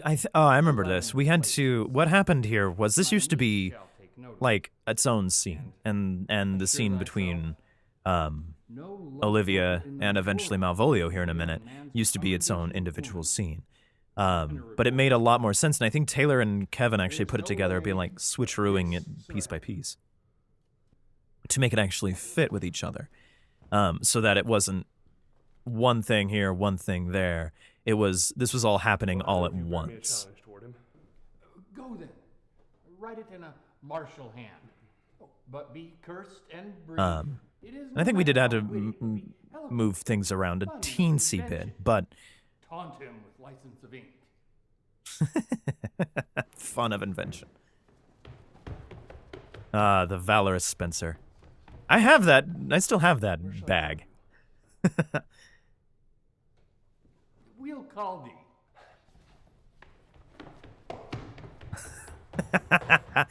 Oh, how brilliant. How marvelous and wonderful. I'm enjoying the hell out of this. This shot. Oh, fuck, I forgot about this. That we did, like, almost a Star Wars transition, but also with, like, the Jaws. Like, dun, like, oh shit, what is that? Bright yellow? What the fuck? Kind of giving a hint to, like, what is eventually to come. And it is phenomenal. Oh, I love it. The layout of this house, though, to give some terrible spoilers, Olivia's room is actually behind behind Toby, as opposed to what we are going to see here in a minute with her coming and then leading them down a separate, different way. Not that it matters. No one would know except people who are actually filming this stuff. Also, this room is pretty much, as I recall, mostly naturally lit. We have a couple of lights, but not too much. But when we had to make it dark, it was just nothing but like black and gaff tape. We had of course, the graduate shot. We were so far back in the room. Oh fuck! They put that sound in there. Every movie makes is. To bed, I sweet. Oh man, Rick took to this so well. He was so good. Some are born great. Some achieve greatness. And some have greatness thrust upon them. Heaven restore thee. How glorious.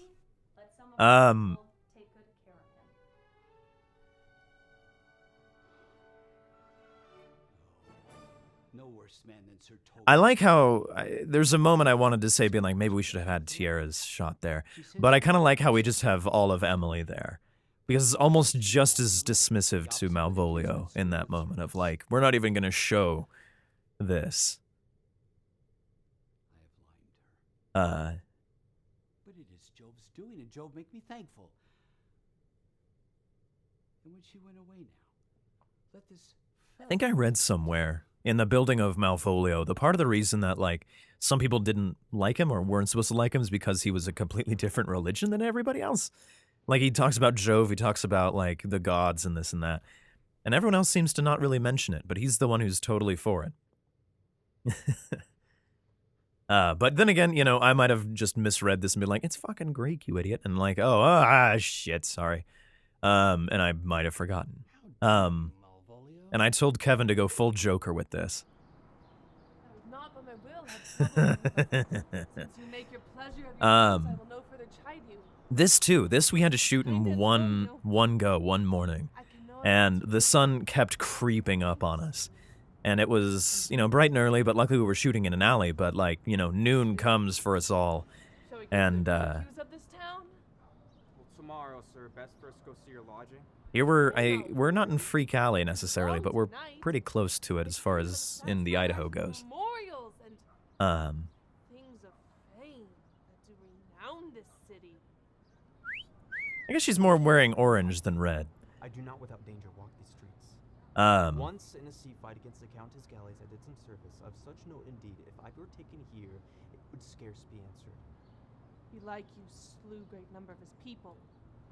The offense is not such a bloody nature. Albeit the quality of the time and quarrel might have well given us bloody argument. It might have been answered in repaying what we took from them, which, for traffic's sakes, most of our city did. Only myself stood out. So if I be lapsed in this... I like how Shakespeare always is just like, hey, for traffic's sake, just to speed this shit along. South of the suburbs at the Elephant. We had to, yes, you see the sun there? That shot? We had to have them like inches away from each other just so we didn't get any sunlight on them.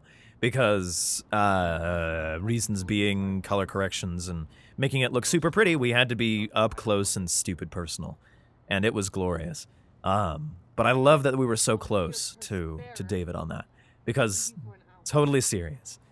That was my wallet that was full of just receipts and shit. I don't know why his wallet was so full, and I really wish I'd have thought of that a little bit more. Here's the challenge. Read it. I warrant there's pepper and vinegar in it. I forgot. We had, yeah, we wrote like 3 versions of the note, or 3 pages of it, and I absolutely love that we wrote it all in marker.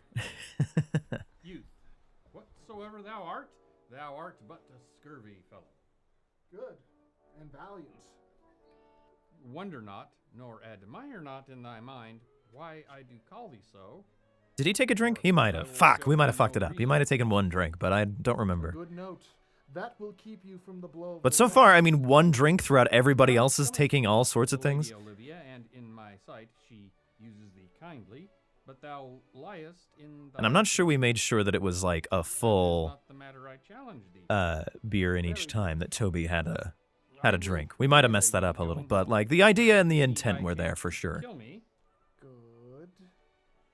I love the note. The note was fantastic of this like very polite but also very scathing but like very friendly attack, which again led me to the idea of like he's essentially harmless, this Andrew character. He's entirely sweet. And it's just a stream of consciousness, pretty much, throughout. Sworn enemy, Andrew Rogercheek. Well, this letter will not. Oh, it's good. His legs cannot. Yes. I'll give to him. Now, go, Sir Andrew. If thou seest him, draw. And if thou drawest, swear horribly. Now, away. Nay? Let me alone for swearing.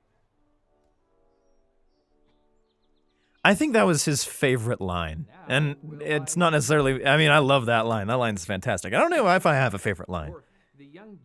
Thinking back, I did have the idea, and maybe it broke up the scene too much, but I did have the idea back when Festi and Olivia were talking in the balcony scene, that the guy that like Malvolio is referring to is actually Andrew.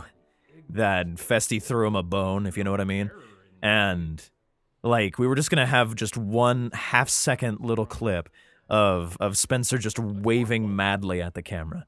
And I love the idea, and I didn't think it just kind of got fallen by the wayside a bit. Oh, but sir, I will deliver his challenge. One of those hit me. I was standing in that corner over there watching the performance. Notable report of valor, and drive the gentleman, as his youth will aptly receive it, into some hideous opinion of rage, skill, fury, and impetuosity.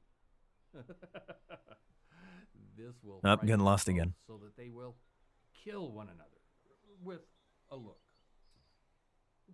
I tried my best to keep Kevin in as many sitting positions as possible, because I remember this particular day being kind of rough for him, because he had just had heart surgery, and so whenever I can, I tried to put him as seated as possible.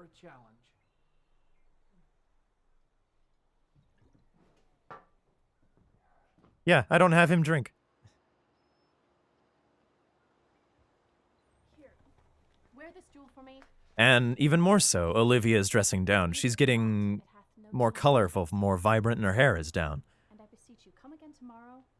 What shall you ask of me that I'll deny? Even this too, I think we cut down the original scene. I mean, we cut down this whole adaptation, this whole original script quite a bit just to get it down to like 100 and something pages. But it still came out to be, you know, a little over an hour and a half. So yeah, fuck yeah, good on us. Fare thee well. A fiend like thee might bear my soul to hell.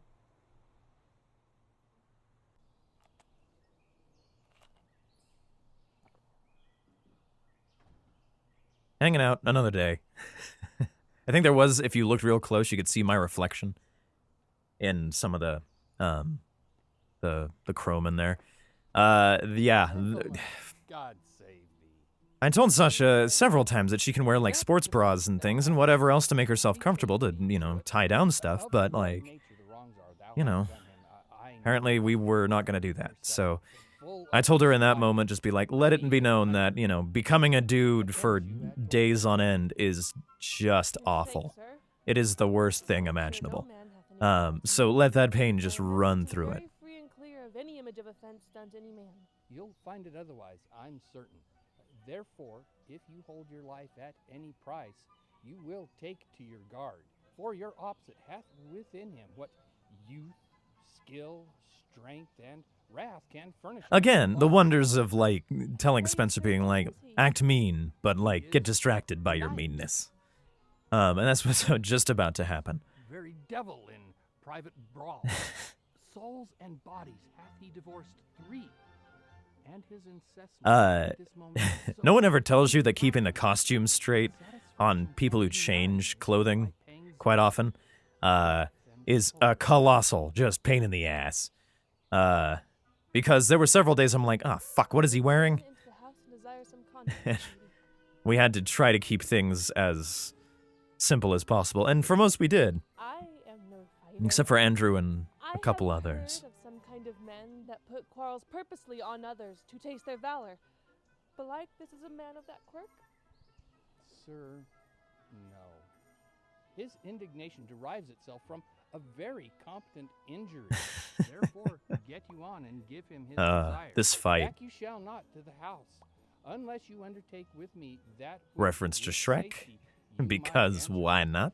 Therefore, get you on and strip your sword naked, for metal you must. That is certain.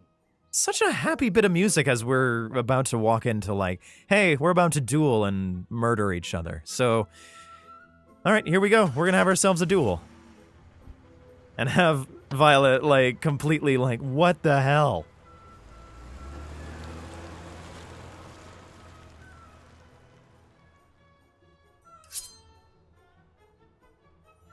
The man is the very devil.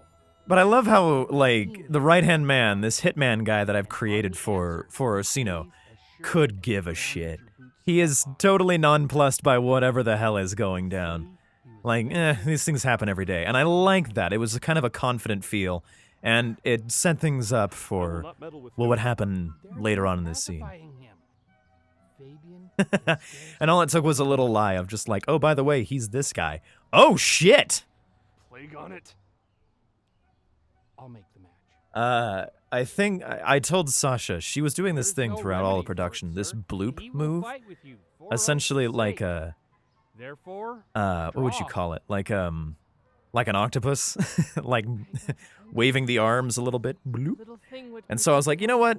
If you can get a bloop into the movie, you know, I will keep it, whatever. And it happened. It's somewhere. And I think it's in this scene that she does it, or just did it. The joy of, like, telling these actors, be like, create, like, you have no idea what the hell you're doing, both of you, but just go through, like, the ideas of what you think a duel is like. Because, fuck it, we need some comedy in this comedy.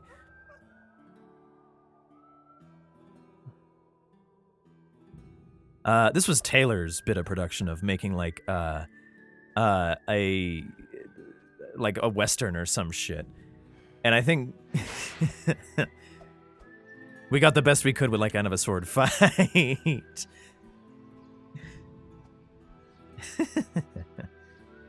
Hey look, another cameo of me. And oh shit, I have a bald spot back there. Put up your sword. If this young gentleman have done offense, I take the fault on me. If you offend him, I for him defy you. You, sir? Why? We made up some sort of symbol to be like he's branded or tattooed by this. And I think we made sure that he was tattooed as what he wanted to be because he completely accepts what he is. And this also adds to like he murdered a bunch of people on a ship, but like we're giving a reason and a credence to even more so for Orsino not to like keep him around town. Antonio, I arrest thee at the suit of Count Orsino. Do you mistake me, sir? Oh no, sir, not a jot. I thought we had a knife drop somewhere in there. Maybe it just didn't happen. I must obey. This comes from seeking you, but there's no remedy. I must answer it. What will you do? Now my necessity makes me ask you for my purse.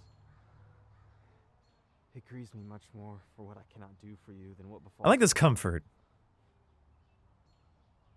You look amazed, but be of comfort. Come, sir, away. Because I think I had him totally falling for Sebastian. For the fair kindness you have showed me, and part being prompted by your present trouble, out of my lean and low ability, I'll lend you something. My having is not much. I'll make division of my present with you. Hold. And I like how this is that wonderful case of different like what the fuck? Like everyone here is what the fuck? Like why are you giving money to him? We finally got this guy. He's like you're supposed to be Sebastian. Oh, it's marvelous. Nor know I you by voice or any feature. Oh, heavens themselves. Come, sir, I pray you go. No, let me speak. Look at those eyes. This youth that you see here, I snatched one half out of the jaws of... I think we had a couple of takes where I had him turn around and look at Matt, but I think it was much better just to have him just staring, just daggers at this kid. You know, just staring at Sashka. Trunks overflourished by the devil. Away, away, sir, come. Lead me on. He named Sebastian. Even such and so in favor. Which we needed this scene, absolutely. We needed Antonio for the specific purpose of how the hell do we get Sebastian to be alive? He's like, oh fuck, Sebastian's alive, and he looks just like fucking me. Oh, hot diggity damn! We're moving right along. We're putting little cookie crumbs.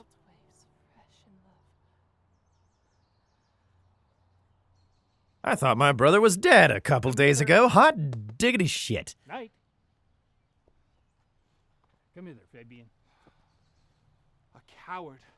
A most devout coward. Religious in it. Slid, I'll after him again and beat him. Do. Cuff him soundly, but never draw thy sword. I kind of forgot we got that shot of him entering the vehicle, and thank God we had him doing that with, like, you know, his hands behind his back, because I could see myself fucking that up real easy. Whose car was this? This is like somebody we borrowed, like someone's boyfriend, I think, at the time. And I think it just barely made it to the residence. Art a foolish fellow, let me be clear of thee. Well held out in faith. No, I do not know you. It's funny to me, like, I don't know how we got this to work, because we had to, like, get them here. But the argument is like, why did you bring me all the way here? What the hell?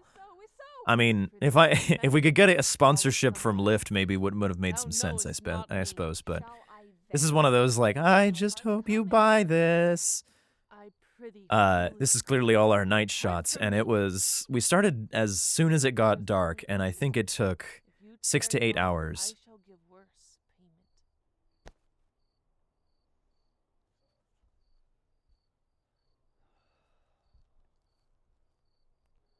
Now, sir, have I found you again?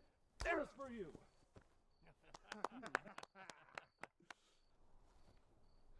Kind of wish I made that moment bigger, but this moment we made the Batman moment, and it's fantastic. There! Are all the people mad? This I will tell my lady. But I do kind of like how it just comes out of nowhere. this other mistaken identity of sorts. Alone, I shall go another way toward him. I shall have an action of battery against him. Come, my young warrior. Put up your iron. You are well fleshed. Come on. I will be free from thee. What wouldst thou now, if thou darest tempt me further? What? What? Nay, now I'll have an ounce or two of this Malapert's blood. I think I missed something here before. Like, maybe there was something there that needed to happen. Be not offended, dear Cesario. And now she's completely in white. I prithee, gentle friend, come with me to my house. Man, I'm just enjoying the hell out of watching my own movie. For sure. Oh my god, this happened. And the wonders of this actual tale of like, oh, all right. Like, I didn't know why I was coming here, but this chick is totally getting in on this. Fantastic. Okay. Man, women just throw themselves at you at Illyria. What a wonder. They're beautiful and easy. Yeah, I told them to have fun with this because I think it was like 2:30 in the morning and like, what's going to happen? So those two have a good time. Oh, fuck. Who made Sir Topaz? Somebody created Sir Topaz. It might have been Lisa. She might have actually made this little puppet. And I absolutely love this little guy. Because we had to create this, like, multiple personality of, like... Who calls there? Sir Topaz, the curate, come to visit Malvolio, the lunatic. Sir Topaz, good Sir Topaz. Go to my lady. Thou hyperbolical fiend, how I kind of like how they locked him in a closet. nothing but of ladies. Like, you get to stay in here. Good luck. Enjoy. Never was man thus wronged. Good Sir Topaz, do not think I am mad. They have laid me here in hideous... And we keep the theme with the habanera to Malvolio. Fucking brilliant.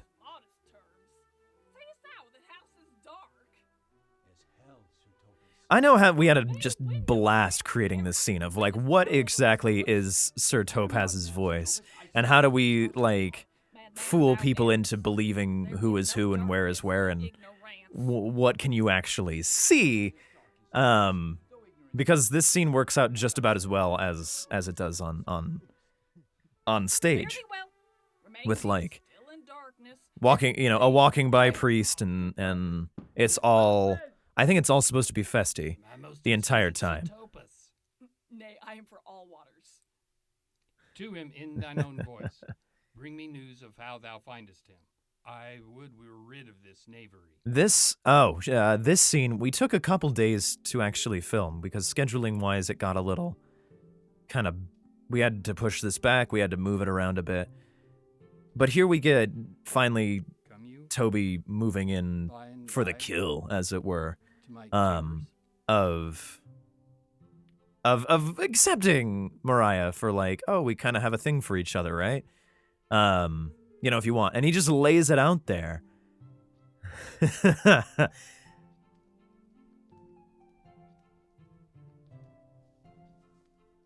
And, in a weird sort of way, it's a happy ending and like doing all sorts of pranks and stuff. Tell me how thy lady does. My lady is unkind, purdy. Who calls, huh? Originally, we had, and I think her thought was right on this because we changed it around. She was gonna do like a squeak at Purdy to be like, she doesn't usually sing, but then she's like a musician, so it didn't quite make sense. But to my mind, add the first bite, and she was right to change it up. That I was like, oh, to indicate that you are clearly festy outside the door, just dinging around, and that Malvolio has to reach out for you, a person he absolutely despises. They have here property me. Keep me in darkness. Send ministers to me. Asses. And do all they can to face me out of my wits. Advise what you say. The minister is here. Malvolio!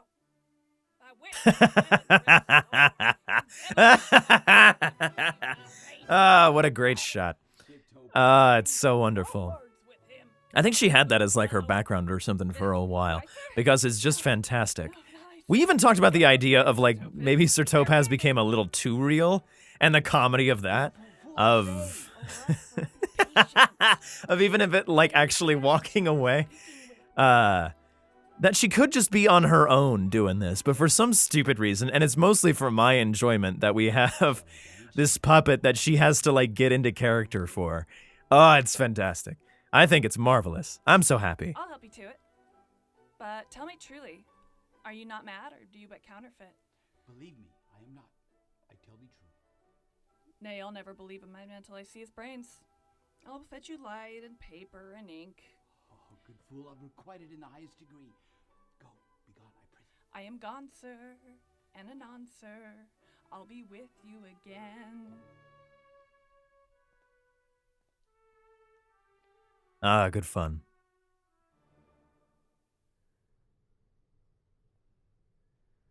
Ah, what a great transition. We you did so well with that, like, out and in. Ah, learning. This is the air. That is the glorious sun. This pearl she gave me, I do feel it and see I totally forgot, too, of like, yeah, it's in the lines, but like, he totally is like, cool, nice ring. Like, he totally just goes on around for it. Like, yep, totally. Yet there he was, and there I found The differences between arranged the town to seek me out. Sebastian and Viola are marvelous. Sasha did so good. It's well with my sense that this may be some error, but no madness. And here, too, this two-sided aside that we attempted and attacked, and it was marvelous, good, and wonderful. I'm so proud. That I am ready to distrust mine eyes, and wrangle with my reason that persuades me to any other trust but that I am mad. Or else the lady's mad. Yet, if 'twere so, she could not sway her house, command her followers, take and give back affairs in their dispatch with such a smooth, discreet, and stable bearing as I perceive. Yep, getting lost again. Anytime we got to film in this particular room was just a joy, as I recall, because it just flew together so nicely. Oh shit, I forgot to thank Zoe Kelly on that, or Victoria Horn. Damn it, I'm messing up names left and right. Plight me the full assurance of your faith. What do you say? Yeah, we had her for all of like this moment. And I think I casted her as this to be like, hey, show up. And she's like, great. In fact, I got to be across from her in one of Taylor's short films.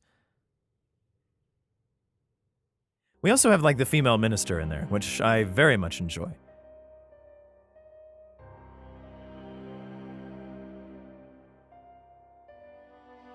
I love this shot too, of just like deciding what the hell to do with whatever his name is, Antonio. Felt very Tarantino-esque. Fetch Malvolio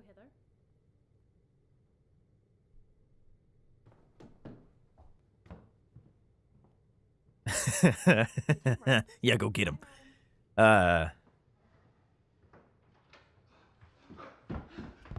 Oh, shit. I know we did this several times. We had to do that take several times just to be like, get more frantic, Rick. But it looks so good. I'm just like, freedom!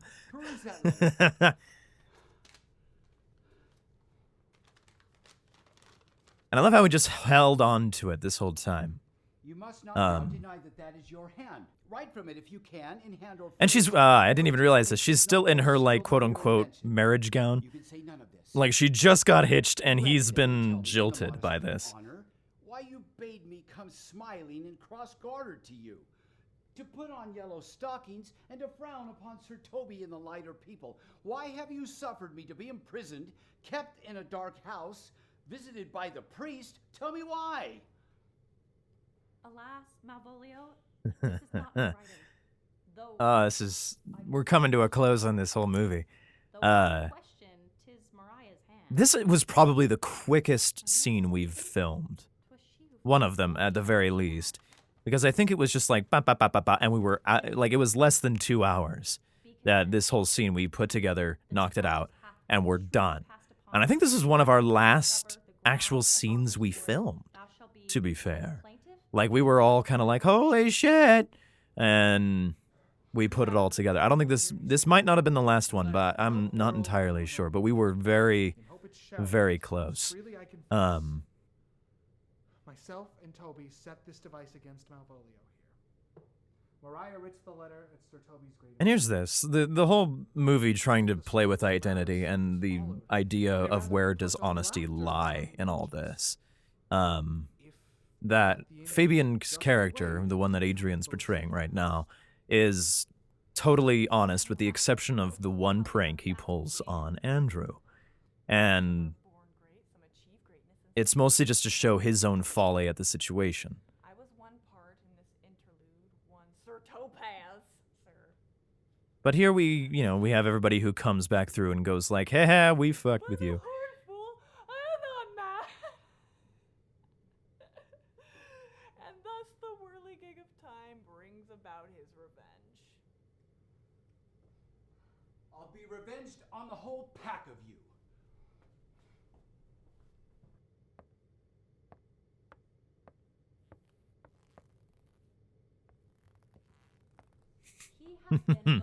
Have to get one more little squeegee thing in there. I mean, for half the production, he had to wear that yellow shit. And I don't remember if he liked it or not, but I think the track shorts were his own doing. I believe. Belong you to the Lady Olivia, friend? I, sir, were some of her trappings. I know thee well. How dost thou, my good fellow? Truly, sir, the better for my foes and the worse for my enemies. Yeah, because I wanted to build that. How do they know each other? And it worked out so well that I was like, oh, I know a musician of sorts. Let's make this happen. And wish to speak with her and bring her along with you. It may awaken my bounty further. Lauren has this power just to command a scene. Wish I had it. As you say, sir, let your bounty take a nap. I'll awake it anon.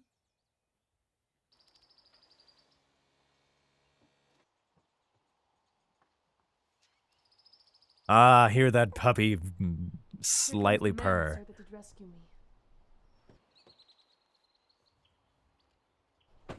That face of his I do remember well. If I could go back, I probably would move this scene around a little bit, because it doesn't do much for but we need him around. It's one of those weird, like, fuck! Like, he's got to be around here for the end, but he can't be... like, ideally, this scene would just be like, oh, we just have him deal with it and there's some sort of forgiveness or whatever. And I totally forgot that Matt was like, oh, you got shit on my pants. Their mercies, whom thou in terms so bloody and so dear hast made thine enemies. These two being across from each other was really magnetic to watch and so cool. Because they really got to kind of play off of each other. Ground on base enough. Orsino's enemy. The witchcraft drew me hither. That most ungrateful boy there by your side. From the rude seas and rage and foamy mouth did I redeem. A wreck past hope he was. The thing, like... His life I gave him and did there to add my love. For his sake did I... Film and being... trying to do your... like... do this well and get points across. We were kind of limited with, like, try not to move. Like, get into position and more or less stay there unless absolutely necessary. And that was also part of the reason we went with kind of the script we went with, because, there's not a whole lot of crazy super action, but there's enough in there to just kind of mess with it, where we have people who are stuck with each other. Now heaven walks on earth, but for thee, fellow, thy words are madness. Take him aside.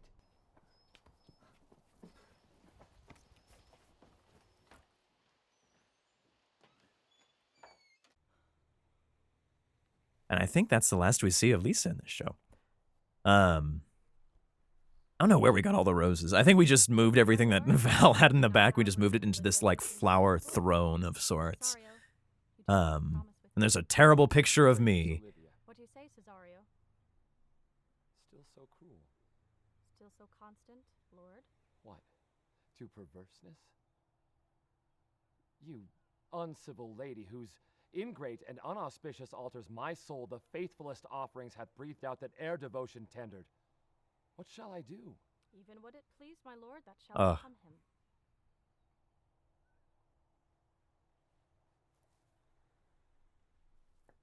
Because here's a guy who's been like just throwing him, well, throwing his servants at them, at her.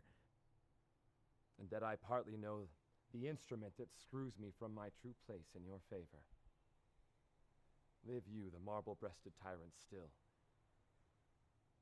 But this, your minion, whom I know you love and whom I swear I tender dearly, him I will tear out of that cruel eye.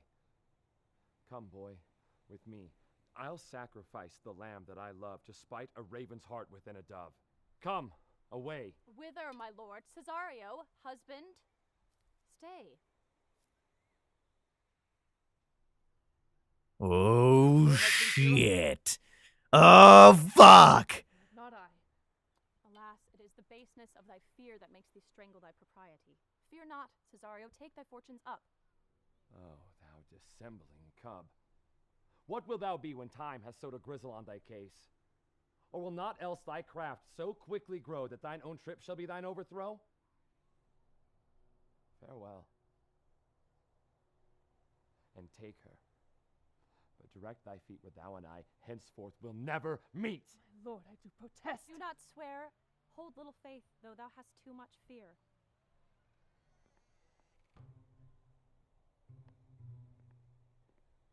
I remember we had a hell of a time just trying, like, in my dumb brain, I was like, how the fuck do we get these coffee things out here? And we just kind of let Sasha do it.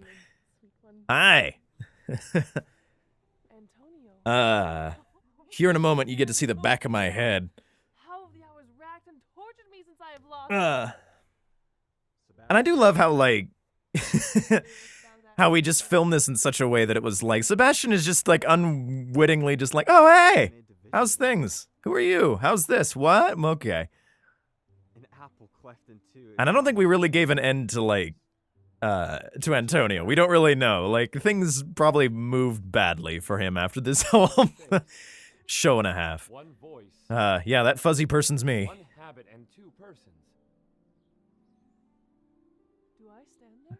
The magic of how this happened still baffles me with how editing equipment works, of getting the two of them staring at each other.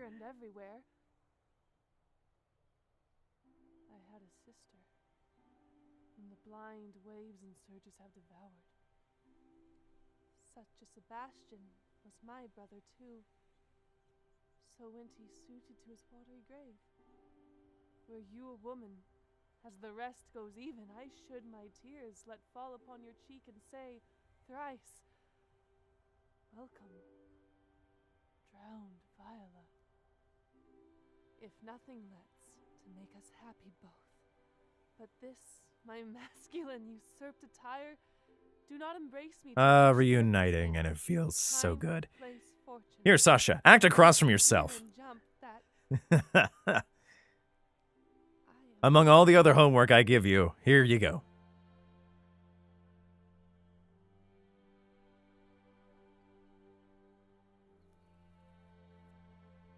I do recall, like, taking that thing off. Some days was great, and some days was, like, the worst thing imaginable. Like, some of that spirit gum and whatnot was just like, oh, fuck. You would have been contracted to a maid. More are you therein by my life deceived. You are betrothed both to a maid and man. Be not amazed. Right noble is his blood. If this be so, as yet the glass seems true, I shall have share in this most happy. I mean, this all kind of just wraps up very nicely, being like, oh shit, oh, you know, all right. You know, I kind of tried to cookie crumb it, and I probably should have cookie crumbed it a little bit more, but like, Those swearings keep as true in soul as doth that But, you know, Shakespeare tends to move pretty quickly with its, you know, love affairs and triangles of like, oh, this worked out? Fantastic. Hippity hop onto this particular boat, you know? One day crown the alliance on it, so please you here at my house and at my proper cost. Madam, I am most apt to embrace your offer. Like, it's super friendly from going from like 5 minutes ago of like, ah, fuck. And it, I don't know, it kind of lends itself to that, I think. And maybe, you know, I think I worked out pretty well. I think this all worked out pretty well. We fucking did it. We made a movie. And everything worked out. And it's a happy ending, with the exception of Antonio. And I guess Malvolio too, I guess. But it all came together. It all worked out. Look how pretty this is. We got the water. We got the most reflective surface ever. And, you know, we have the inward reflection right there. Yay, look at that. They accept each other and move on. Yeah, motherfucker, yeah! Oh, look at her. Look at Sasha. Ah, so good. I don't know who chose necessarily these shots. I wonder if the cast got to, or if Taylor and Kevin just ran with it. Because, man, they chose some damn good shots for everybody across the board. Because they make them all look good.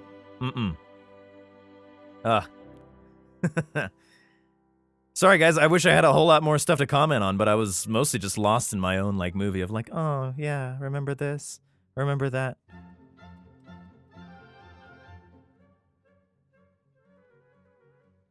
I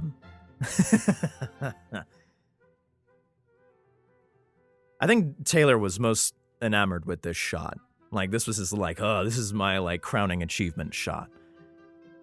I do recall him just, like, going to town on it and, like, waxing poetical on the technical wonder of how that just worked out.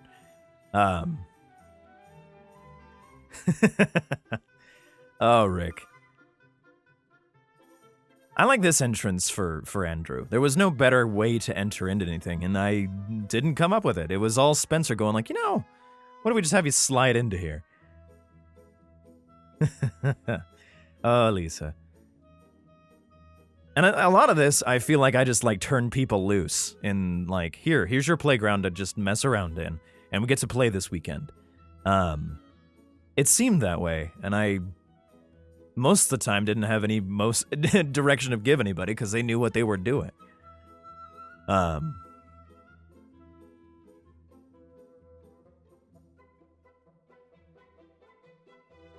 Yeah, everyone did great. I love this movie. I'm glad I made it. I'm glad I had people to help me make this movie.